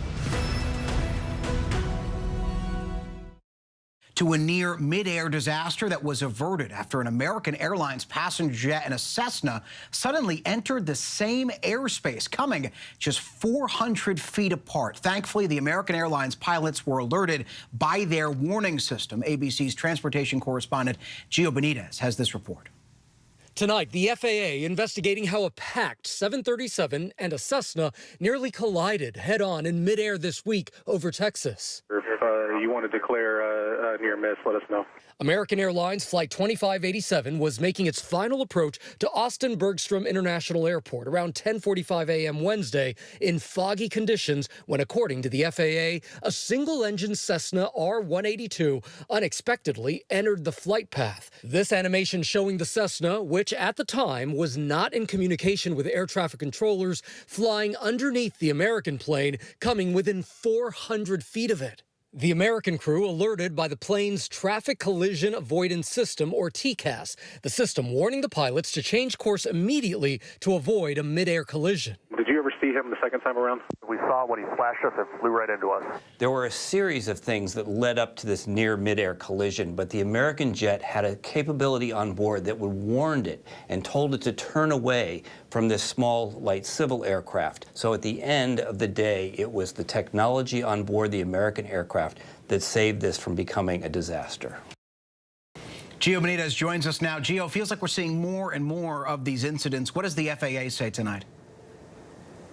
Well, Jay, it turns out that just days ago, the FAA actually began auditing 45 of the nation's busiest airports to really understand why we're seeing so many of these close calls. It's going to be a long investigation, but hopefully some important answers there, Jay. Gio Benitez reporting for us tonight. Gio, thank you. Turning overseas tonight, in a moment you will see that stunning new video, an Israeli tank firing on the building where the mastermind of the October 7th attack was hiding. Tonight, Israeli authorities say he was killed reportedly by a gunshot to the head. And now that burning question this evening, was that Hamas leader hiding near hostages who had been killed? Tom Sufi-Burge in Israel tonight. New video tonight showing the moment an Israeli tank fired on the building where the architect of the October 7th terror attack was hiding in Rafah. This grisly image showing Yahya Sinwar's body in the rubble. An autopsy now revealing he was killed by a gunshot to the head, according to the New York Times, not far from the tunnel where the bodies of 6 hostages, including American Hersh Goldberg-Polin, were found executed by Hamas in August. And tonight, questions on whether Sinwar had been hiding near those hostages who were killed. Israel saying Sinwar's DNA was also found in that same tunnel network. Israeli reservists finding Yahya Sinwar by accident, taking him out after a fierce gun battle in Gaza. Moments earlier, an Israeli military drone had captured the Hamas leader's final minutes alive, sitting in that chair, face covered and badly wounded by gunfire.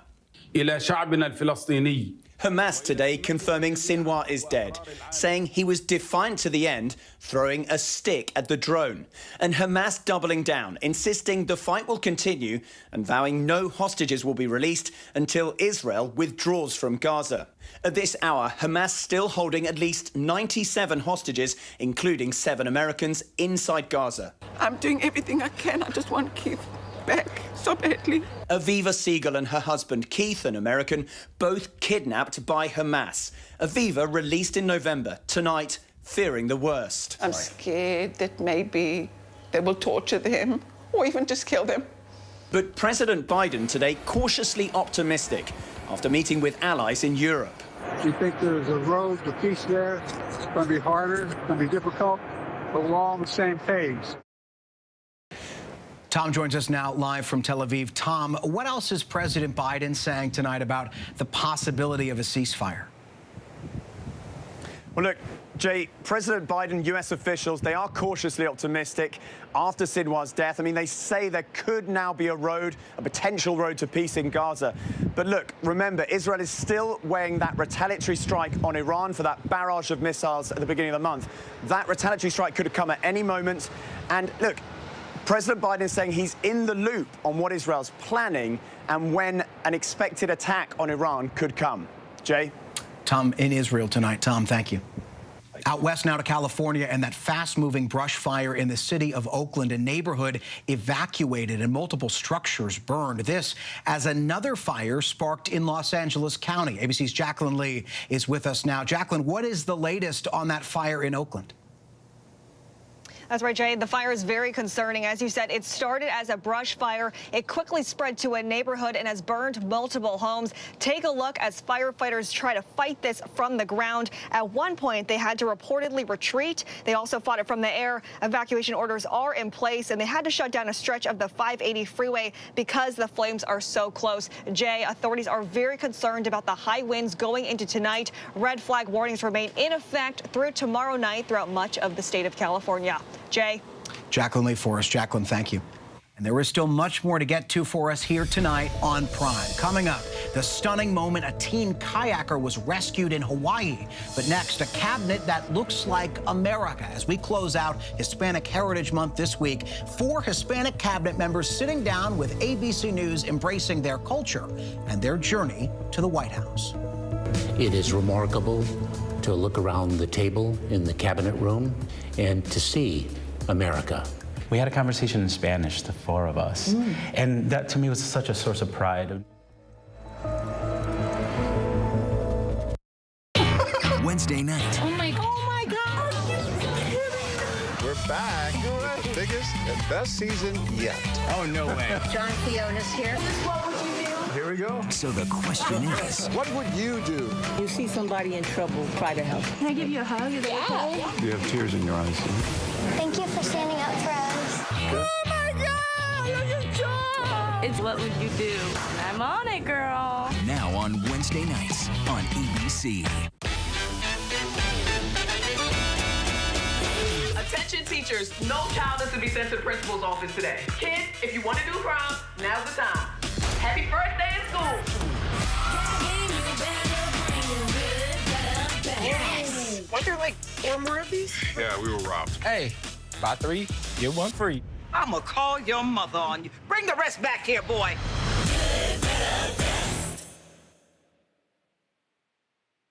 Trick or treat! When I flick this switch, there'll be a horrible noise and a terrible odor. Will it hurt? Pain like you've never known. Seems risky. I am much satisfied. What? You scared? This is happiness.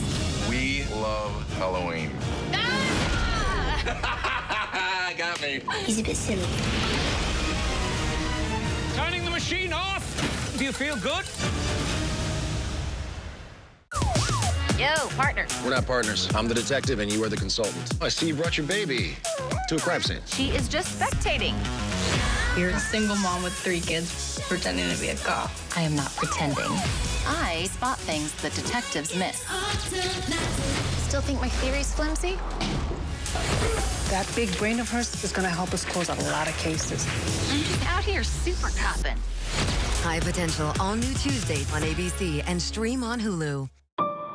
What does it take to be the most watched newscast in America? An operation to capture ISIS fighters. Is this our Combat Operations Center? We're approaching the gate now. Militants came in from 4 or 5 different directions. Operational nuclear reactor. So you have a couple loaded and ready to go. The house is destroyed, but the flag, there's not a tear in it. Not a tear in it. How important is this label right here, Made in the USA? Look at your smile. You're proud of this. I love this. Great work. Hi. Where are you? Where are you? Appreciate you. Thank you, David. Good to meet you. Ismail? David. David. Yes, yes. I'm David Muir. I know who you are. You Watch do? you every night. ABC's World News Tonight with David Muir is America's most watched newscast. Welcome back. 38 states have legalized sports betting in some form since the Supreme Court overturned the federal ban in 2018. And 2 studies recently looked into how legalized sports betting online impacts bettors' financial health. Here's what they found in tonight's By the Numbers. Americans bet $14 billion in January of this year, just a snapshot of how popular it's all become, and up from just over $1 billion spent 5 years earlier. Average credit scores dropped by a percentage point within 4 years in states that legalized online betting. Not a small figure, according to researchers who crunched the numbers at UCLA and USC. And the likelihood of someone filing for personal bankruptcy increased by more than 25% 3 to 4 years after legalization. Unpaid debts also went up by about 8% in states with online betting. And when you bet, well, that reduces the amount of money you have to invest. Net investments dropped 14% within a couple years of a state legalizing sports betting. That, according to researchers at Northwestern, Brigham Young, and the University of Kansas. And a big concern, households with lower savings spent 32% more on gambling as a share of their income than other households did.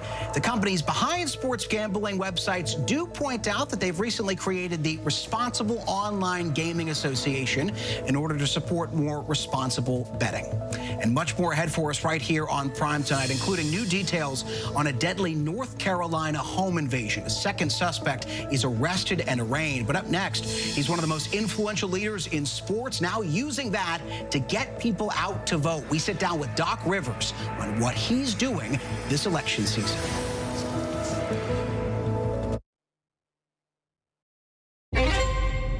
Did you kill Mary Yoder?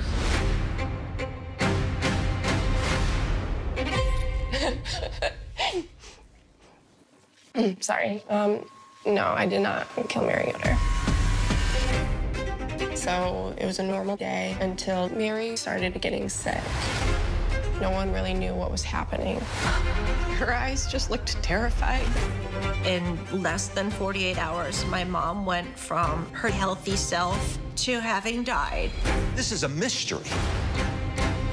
How did she die? They begin to do this autopsy. It's just screaming, toxin, toxin, toxin. Did somebody intentionally do this to her? When the tests came back, I thought, yo, holy, are you kidding me?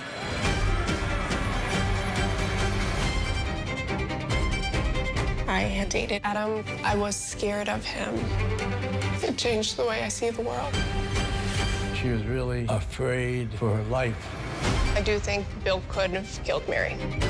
His wife died in July, and in November, he was dating his sister-in-law. There was nothing in the world that was making sense at that point. Caitlin Conley was guilty as sin. Are you okay? I'm scared. This girl thought she was smarter than everybody else. But there's another side to Caitlin Conley. Well, I'm not buying this little Miss Innocent game. Sequoia's a very small town. Everybody knows everybody. My garden club is very divided. People think she's innocent. I think she's guilty. Never heard of a case like this. Maybe a thriller. It was pure evil. We weren't quite sure what was coming next. I know it wasn't me. Sorry.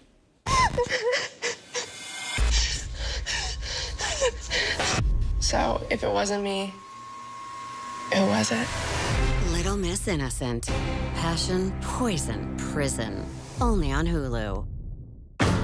You're watching America's #1 streaming news, ABC News Live. Breaking news, exclusives, live reporting across the globe. Keep streaming with ABC News Live.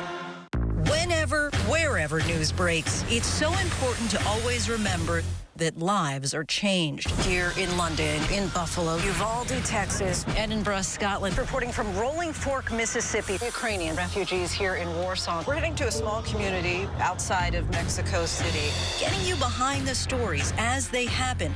ABC News Live Prime. We'll take you there. Stream ABC News Live weeknights wherever you stream your news. Only on ABC News Live. Hey, good morning, America. Good morning, America. Good morning, America. Are you ready? They are ready. Covering the biggest events in the country right now. There's a lot going on here this morning.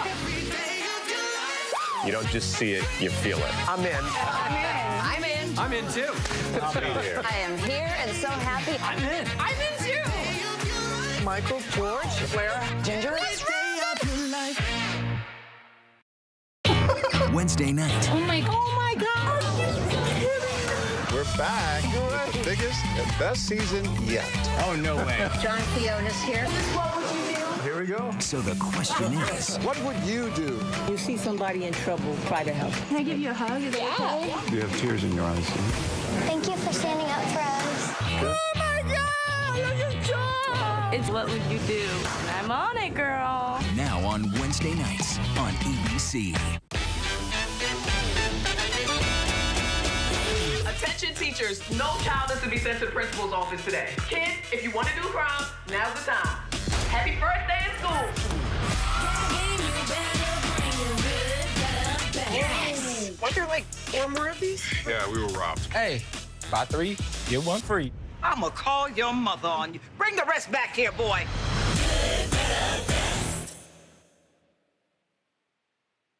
Trick or treat! When I flick this switch, there'll be a horrible noise and a terrible odor. Will it hurt? Pain like you've never known.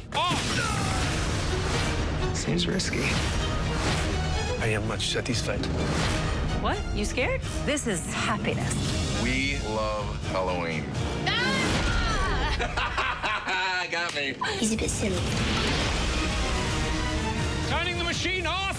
Do you feel good? Yo, partner. We're not partners. I'm the detective and you are the consultant. I see you brought your baby to a crime scene. She is just spectating. You're a single mom with 3 kids pretending to be a cop. I am not pretending. I spot things that detectives miss. Still think my theory's flimsy? That big brain of hers is going to help us close out a lot of cases. I'm just out here super copping. High Potential, all new Tuesday on ABC and stream on Hulu. What does it take to be the most watched newscast in America? An operation to capture ISIS fighters. Is this our Combat Operations Center? We're approaching the gate now. Militants came in from 4 or 5 different directions. Operational nuclear reactor. So you have a couple loaded and ready to go. The house is destroyed, but the flag, there's not a tear in it. Not a tear in it. How important is this label right here, Made in the USA? Look at your smile. You're proud of this. I love this. Great work. Hi. Where are you? Where are you? Appreciate you. Thank you. David, good to meet you. Ismail? David. David. Yes, yes. I'm David Muir. I know who you are. You I watch do? you every night. ABC's World News Tonight with David Muir is America's most watched newscast. Reporting from the protests at Columbia University, I'm Stephanie Ramos. Wherever the story is, we'll take you there.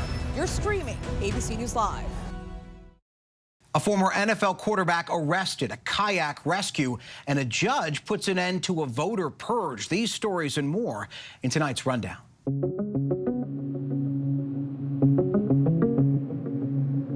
As early voting began in North Carolina, a federal judge partially shot down a Republican-led effort to purge 225,000 people from the state's voter rolls. The North Carolina Republican Party and Republican National Convention sued the state's Board of Elections in August, claiming it unlawfully registered voters by failing to properly verify their identities, citing an issue in the voter registration form. The judge determined that the plaintiffs did not have standing to sue, but sent another claim to a state court. The second person arrested for a deadly Michigan home invasion was arraigned on charges including felony murder. Joshua Zuazo pled not guilty to all charges in the death of Hussein Murray nearly a week after Carlos Jose Hernandez was arrested in Louisiana. Officials said Murray was found dead in his basement on October 11th, with his wife found tied up with her hands duct taped. Murray's wife told officials the men came to the house claiming they were responding to a gas leak, with home security footage showing one of them in a utility worker's uniform. A Texas man said to be the first person executed in a case of shaken baby syndrome was granted a temporary hold. It came late Thursday night from the Texas Supreme Court after a series of back-and-forth legal maneuvers with a group of state lawmakers seeking for him to testify in a Monday legislative hearing on unreliable forensic science evidence. Robert Roberson was convicted of killing his 2-year-old daughter Nikki in 2002, but experts have challenged the shaken baby syndrome hypothesis used in the case in recent years. And Roberson's lawyers argued new evidence suggests Nikki died of pneumonia. Former NFL quarterback Jay Cutler was arrested in Tennessee on charges of driving under the influence and possession of a handgun. Police in Franklin said they responded to a collision where it appeared Cutler rear-ended another vehicle. They said they smelled alcohol on Cutler, that he had bloodshot eyes and was slurring his words. Cutler was taken to a hospital for a blood sample. 2 guns, including a loaded pistol, were also found in his vehicle. Cutler was eventually released on $5,000 bail. University of Virginia men's basketball coach Tony Bennett officially stepped down after 15 seasons. Bennett announcing the decision at a news conference, saying the current environment in college sports was one of the main reasons he felt it was time. I'm no longer the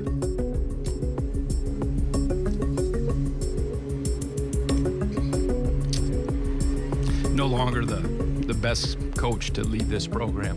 Bennett led the Cavaliers to a national title in 2019, as well as 8 total ACC regular season and tournament titles.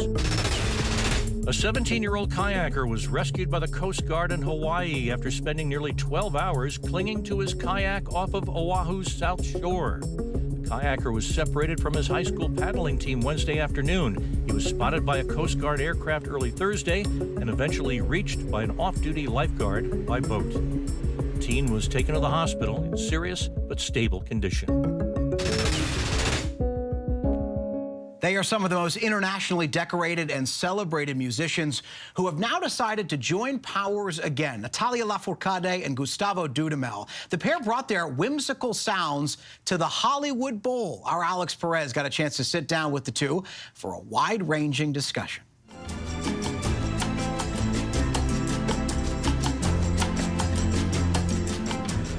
This is so magic and celestial for me.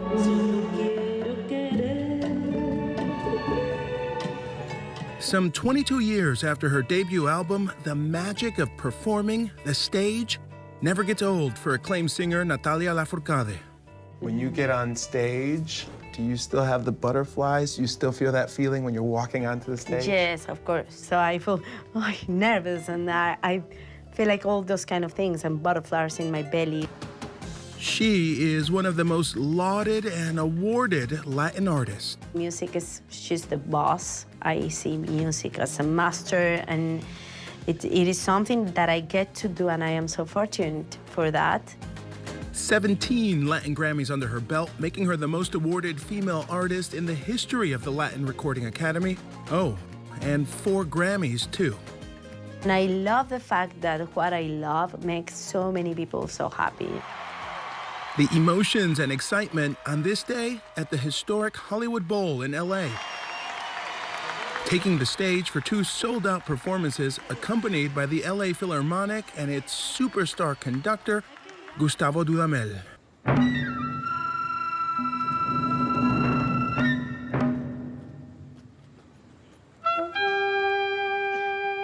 And this is un lugar histórico, ¿no? Como se dice, emblemático, como dirías eso en inglés, iconic, and so important place to be making the music. The duo reunited on stage for the first time since 2019. Anda muchacho a la casa y me trae la cabina y yo. Dudamel's orchestra, a perfect pairing with Lafourcade's warm, lyric soprano voice. It's the most beautiful thing of music making. You know, it's not only to play in tune and to play together. If not, it's the joy. That is the feeling that people receive as an audience. Lafourcade's music bends and combines genres, pulling from the past and present. And as a composer, she says she's constantly taking notes and recording sounds every single time an idea pops up. Sometimes it's not so easy for me, you know, like it's you need to get into a zone. I don't have a formula. Also, like there's songs that I thought nobody was gonna like, or like it was just a song, and then it became something huge, like Hasta la Raíz.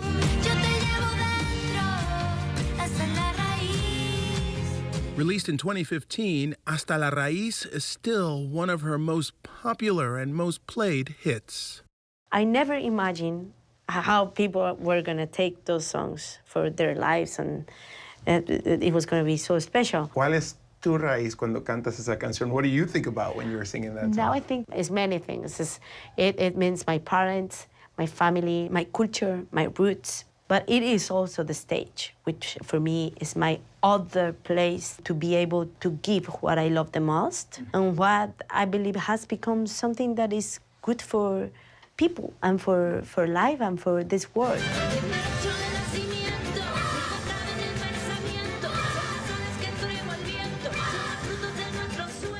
The pair dedicating a special performance to the people of Venezuela, Dudamel's crisis-plagued native country. Especially in these times, you know, of struggling with this crazy, difficult situation. But it reminds me the beauty of my country.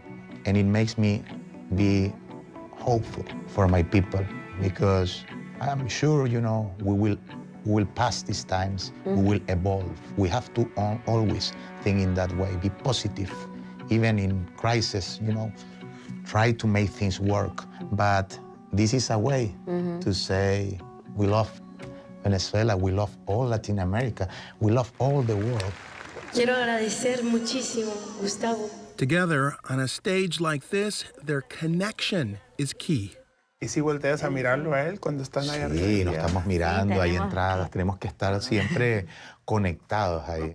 Por eso los ensayos no veo hacia el público, tengo que ver hacia los músicos, siempre, para poder saber qué está pasando, ¿no? Más allá de lo que escuchas. Así es. Entender la mirada, dice mucho, el cuerpo, todo habla, ¿no? Es un lenguaje muy profundo.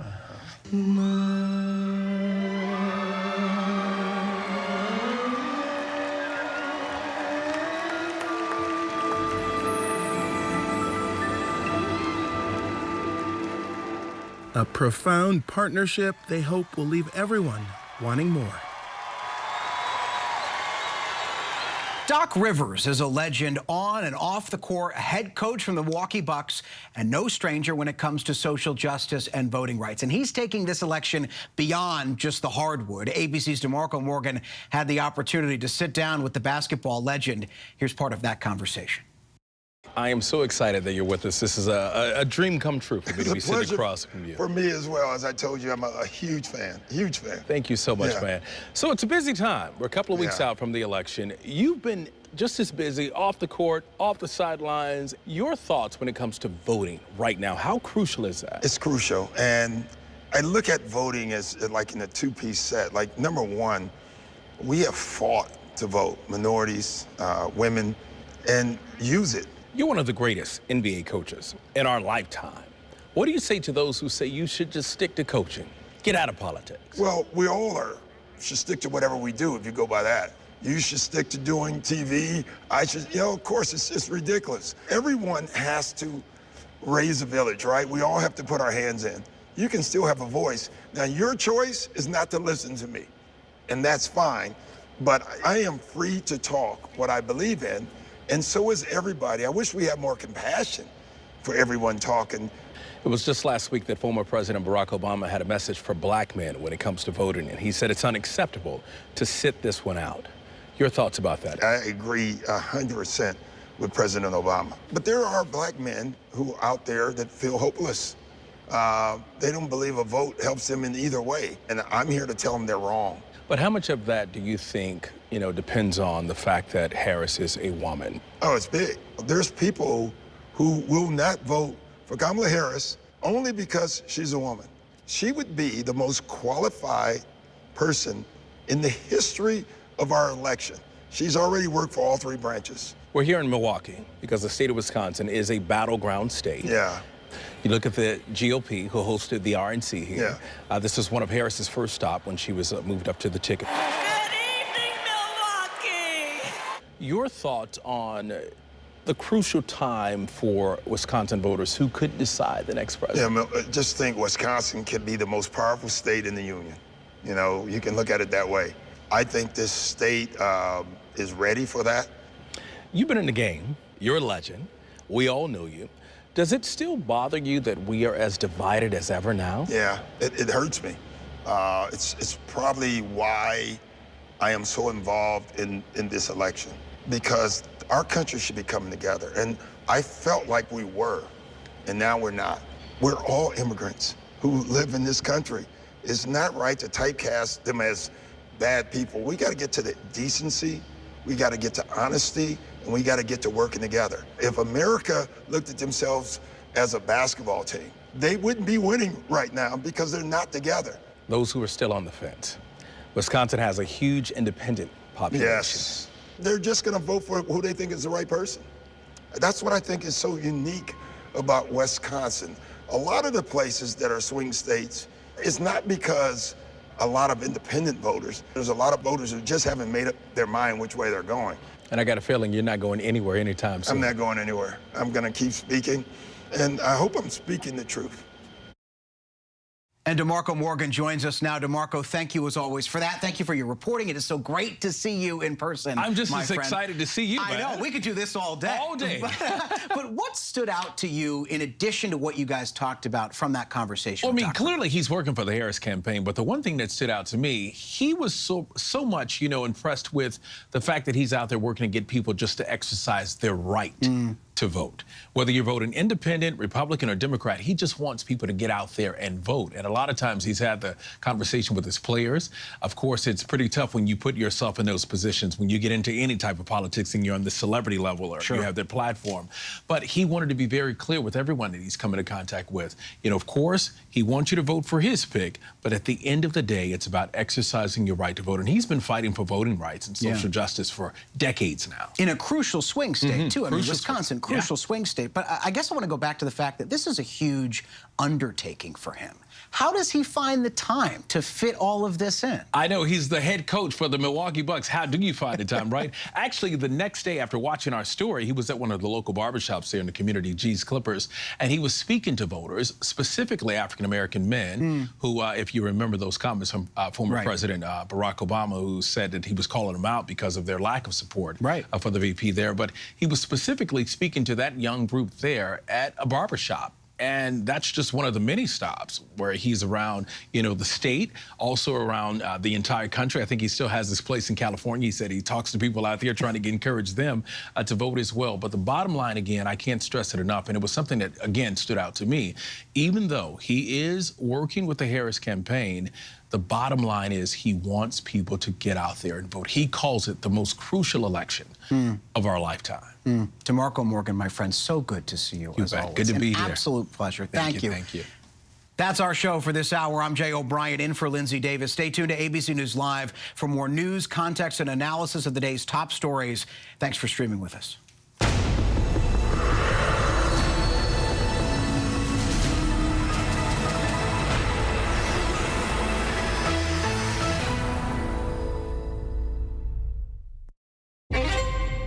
Did you kill Mary Yoder?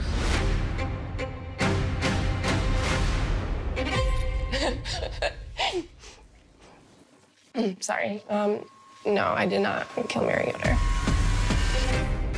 So it was a normal day until Mary started getting sick. No one really knew what was happening. Her eyes just looked terrified. In less than 48 hours, my mom went from her healthy self to having died. This is a mystery. How did she die? They begin to do this autopsy. It's just screaming, toxin, toxin, toxin. Did somebody intentionally do this to her? When the test came back, I thought, holy, are you kidding me?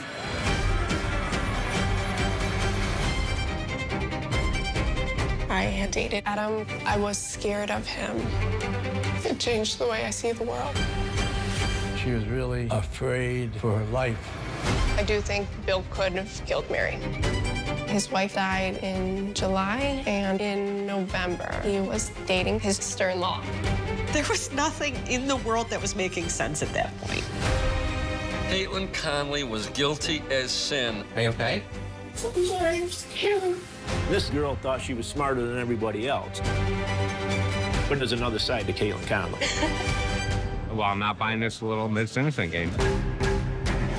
Sequoia's a very small town. Everybody knows everybody. My garden club is very divided. People think she's innocent. I think she's guilty. Never heard of a case like this? Maybe in a thriller. It was pure evil. We weren't quite sure what was coming next. I know it wasn't me. Sorry.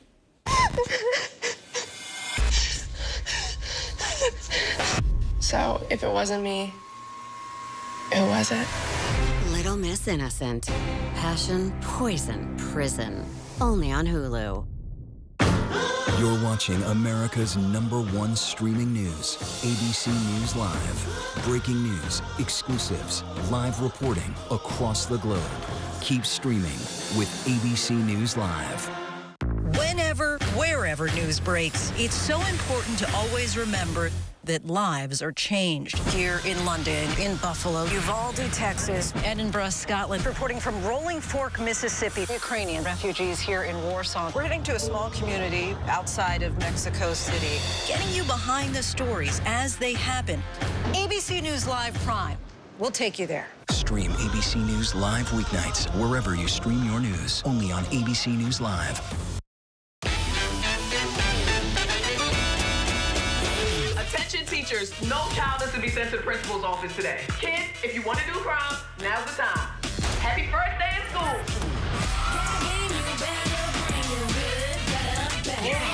Weren't there like 4 more of these? Yeah, we were robbed. Hey, buy 3, get 1 free. I'ma call your mother on you. Bring the rest back here, boy.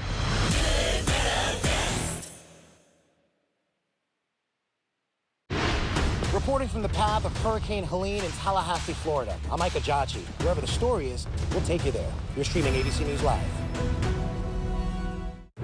Tonight, breaking news as we come on the air. 18 days to the election. Kamala Harris taking aim at Donald Trump tonight amid reports of exhaustion. Trump now firing back. Both are in Michigan.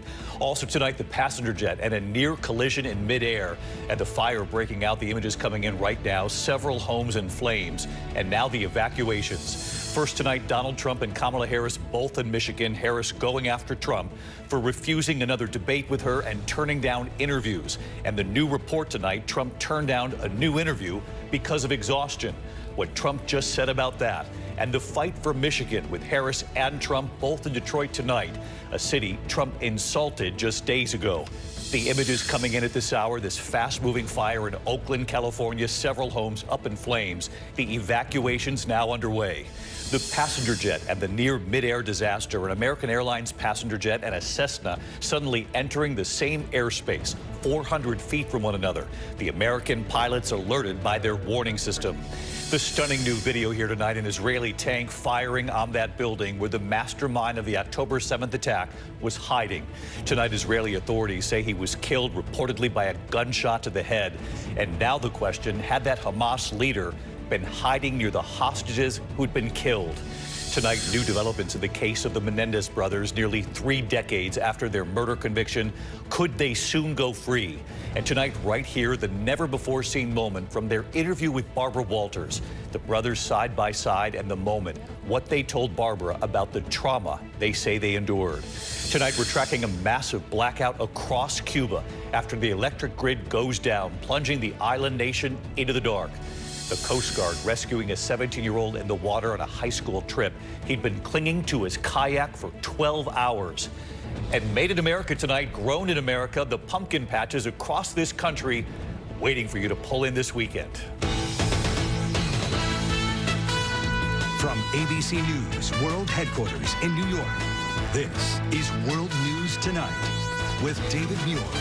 Good evening, and we begin tonight here with several breaking stories. The fire erupting in California, multiple homes up in flames, the evacuations, and this near midair collision involving an American Airlines passenger jet. But we begin tonight with the race for president, just 18 days to go. Vice President Kamala Harris and former President Donald Trump, both in the key battleground state of Michigan at this hour, where they are separated by less than a point in the polling average in that state.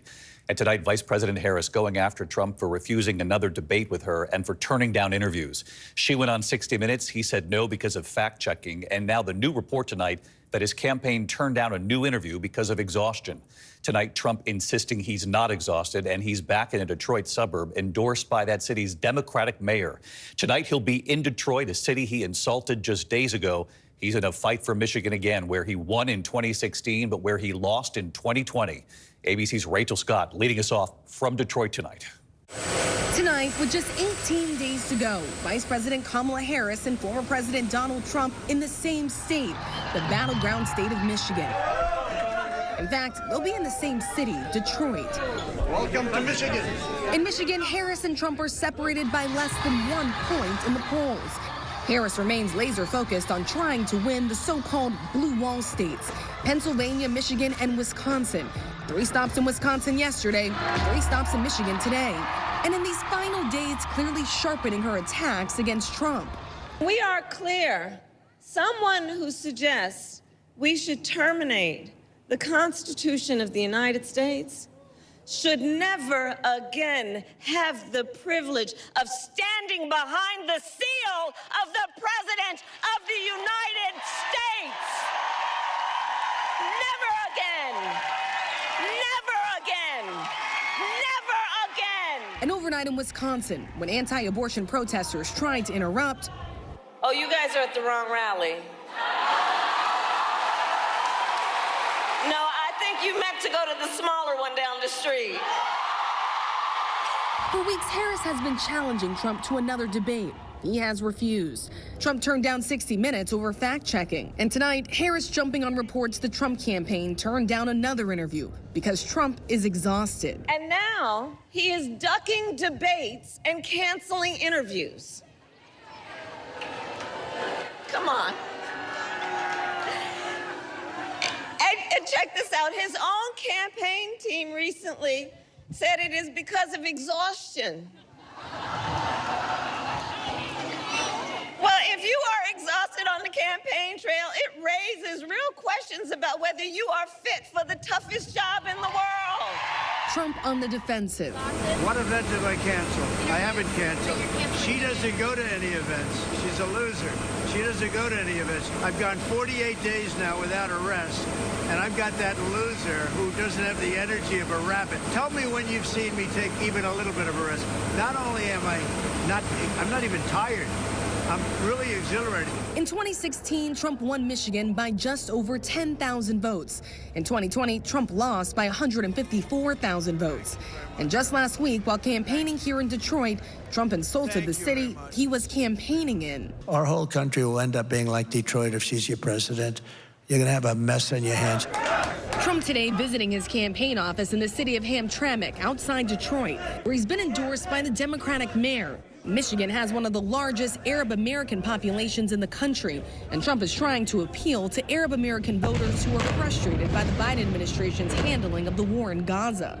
And Harris, after drawing a line between a potential Harris presidency and Joe Biden on Fox News. Let me be very clear. My presidency will not be a continuation of Joe Biden's presidency. Harris pressed on her boss once again today, and any Biden policy she would change. I mean, to be very candid with you, even including Mike Pence, vice presidents are not critical of their presidents.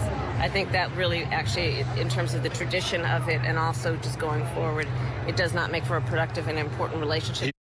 Donald Trump has a rally here in Detroit tonight, and then tomorrow he heads to all-important Pennsylvania. Vice President Kamala Harris has one more stop here in Michigan tomorrow before heading to Georgia for a rally. Then she'll return back to that critical battleground state on Thursday, campaigning with former President Barack Obama for the first time. David. Rachel Scott at a Trump rally in Michigan tonight. Rachel, thank you. We are following as we're on the air in the West here tonight this breaking news from California at this hour. The images coming in now. The fast-moving fire in Oakland, several homes up in flames, the evacuations. Here's ABC's Jacqueline Lee from California. Tonight, hundreds ordered to evacuate in Oakland, California, as more than 100 firefighters battle a fast-moving wildfire. It started as a brush fire, but quickly engulfed 2 homes. Firefighters at one point reportedly forced to retreat.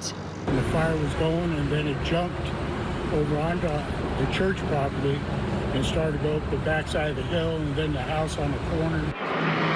The encroaching flames forcing the shutdown of a stretch of the busy 580 freeway for a time.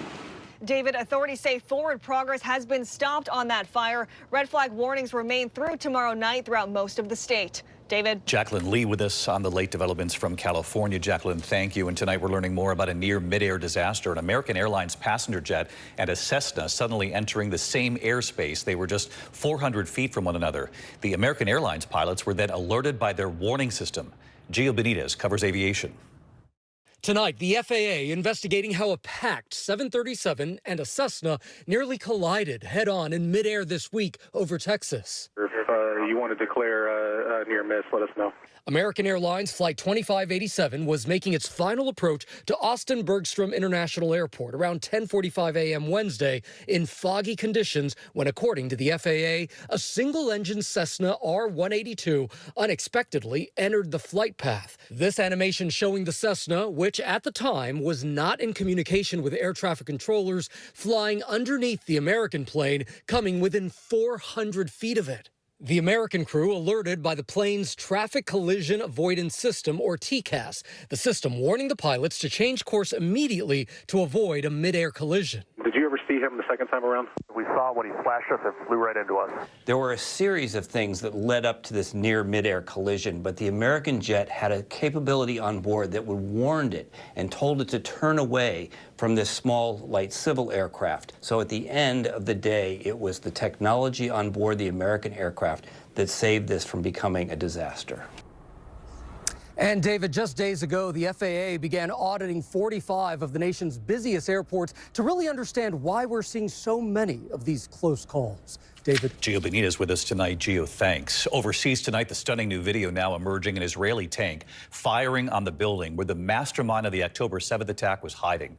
Tonight, Israeli authorities say he was killed reportedly by a gunshot to the head. And now the question, had that Hamas leader been hiding near the hostages who'd been killed? ABC's Tom Soufi-Burge in Israel again tonight. New video tonight showing the moment an Israeli tank fired on the building where the architect of the October 7th terror attack was hiding in Rafah. This grisly image showing Yahya Sinwar's body in the rubble. An autopsy now revealing he was killed by a gunshot to the head, according to the New York Times, not far from the tunnel where the bodies of 6 hostages, including American Hersh Goldberg-Polin, were found executed by Hamas in August. And tonight, questions on whether Sinwar had been hiding near those hostages who were killed. Israel saying Sinwar's DNA was also found in that same tunnel network. Israeli reservists finding Yahya Sinwar by accident, taking him out after a fierce gun battle in Gaza. Moments earlier, an Israeli military drone had captured the Hamas leader's final minutes alive, sitting in that chair, face covered and badly wounded by gunfire. Hamas today confirming Sinwar is dead, saying he was defiant to the end, throwing a stick at the drone. And Hamas doubling down, insisting the fight will continue and vowing no hostages will be released until Israel withdraws from Gaza. At this hour, Hamas still holding at least 97 hostages, including 7 Americans, inside Gaza. I'm doing everything I can. I just want Keith back so badly. Aviva Siegel and her husband, Keith, an American, both kidnapped by Hamas. Aviva released in November. Tonight, fearing the worst. I'm scared that maybe they will torture them or even just kill them. But President Biden today cautiously optimistic after meeting with allies in Europe. Do you think there's a road to peace there? It's going to be harder, it's going to be difficult, but we're all on the same page. And David, Sinwar's death comes as Israel still weighs a retaliatory strike on Iran, which could come at any moment. President Biden saying he is in the loop on what Israel's planning and when an attack on Iran is expected to come. David? Tom Soufi-Burge with us here again tonight. Thanks, Tom. Back here in the U.S. into the case that disturbed the nation, the murder of 2 young girls while they were hiking on a trail in Indiana. More than 7 years later now, the suspect now on trial, and prosecutors say one of those young girls took video with her phone before she was killed. A warning tonight, the details of this case are disturbing. Alex Perez in Delphi, Indiana tonight. Tonight, more than 7 years after 2 young girls were killed while hiking in Delphi, Indiana, the trial of the men accused in their murders now underway. For the first time, prosecutors describing the gruesome scene, telling jurors they will see the crime scene and that there was blood everywhere and the girls' throats had been cut. 13-year-old Abby Williams and her friend, 14-year-old Libby German, disappeared after that hike on the Manon High Bridge Trail. Their bodies discovered Valentine's Day 2017. In court, prosecutors saying that after the teens crossed that bridge, they noticed a man behind them. At 2:13 p.m., Libby recording on her phone, capturing this video allegedly showing the suspect. The man, investigators say, pulling out a gun and ordering the girls down the hill, heard in this chilling audio. But the defense raising questions about DNA evidence and arguing cell phone records show Allen had left the area by 2:15 p.m. On the witness stand today, Libby's family describing the search for the girls and the heartbreak after learning they had been killed. I saw the coroner's van driving by, and that's when I realized they weren't alive, her grandmother said.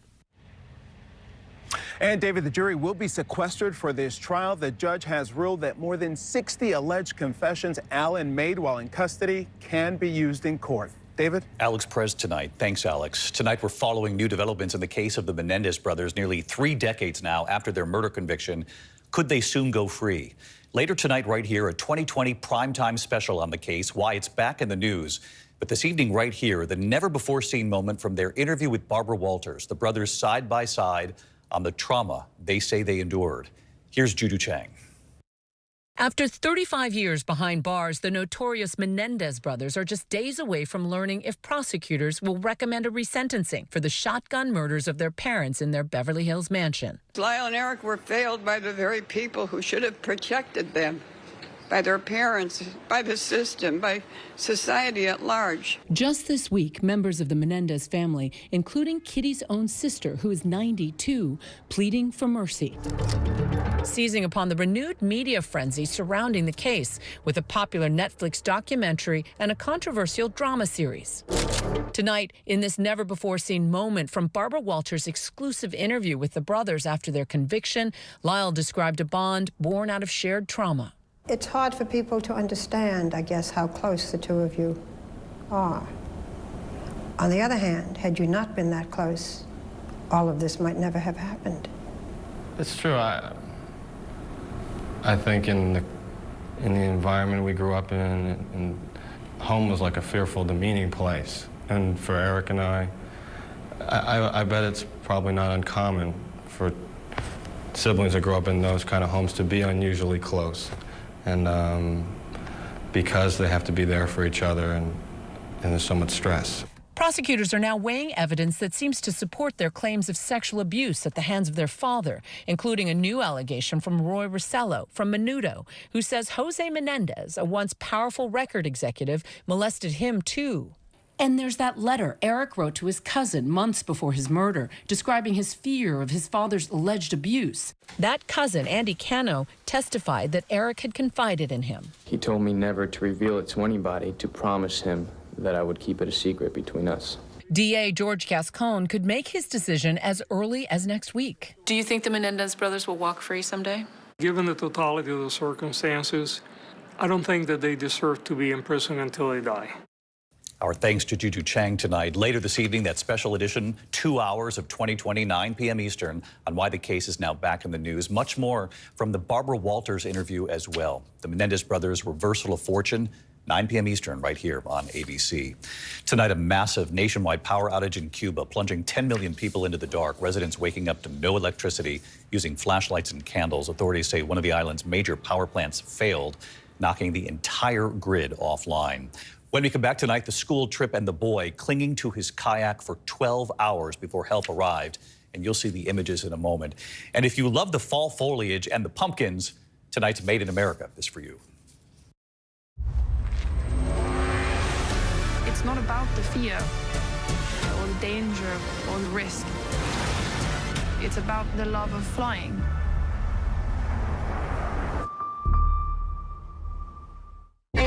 Did you kill Mary Yoder?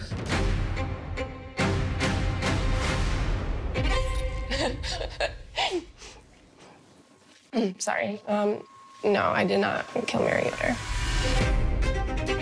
This is a mystery. How did she die? They begin to do this autopsy. It's just screaming, toxin, toxin, toxin. Did somebody intentionally do this to her? When the tests came back, I thought, yeah, holy, are you kidding me? My garden club is very divided. People think she's innocent. I think she's guilty. Never heard of a case like this. Maybe a thriller. I'm not buying this Little Miss Innocent game. Little Miss Innocent. Passion, poison, prison. I know it wasn't me. Sorry. So, if it wasn't me, who was it? Only on Hulu. Hey, Bruce. Hey, welcome, welcome, welcome. Do you remember what it was like not to be famous? Yeah, I do. Sound check is starting. You always say that you want them to leave with more than they came. Yeah, that's my guarantee. Guaranteed.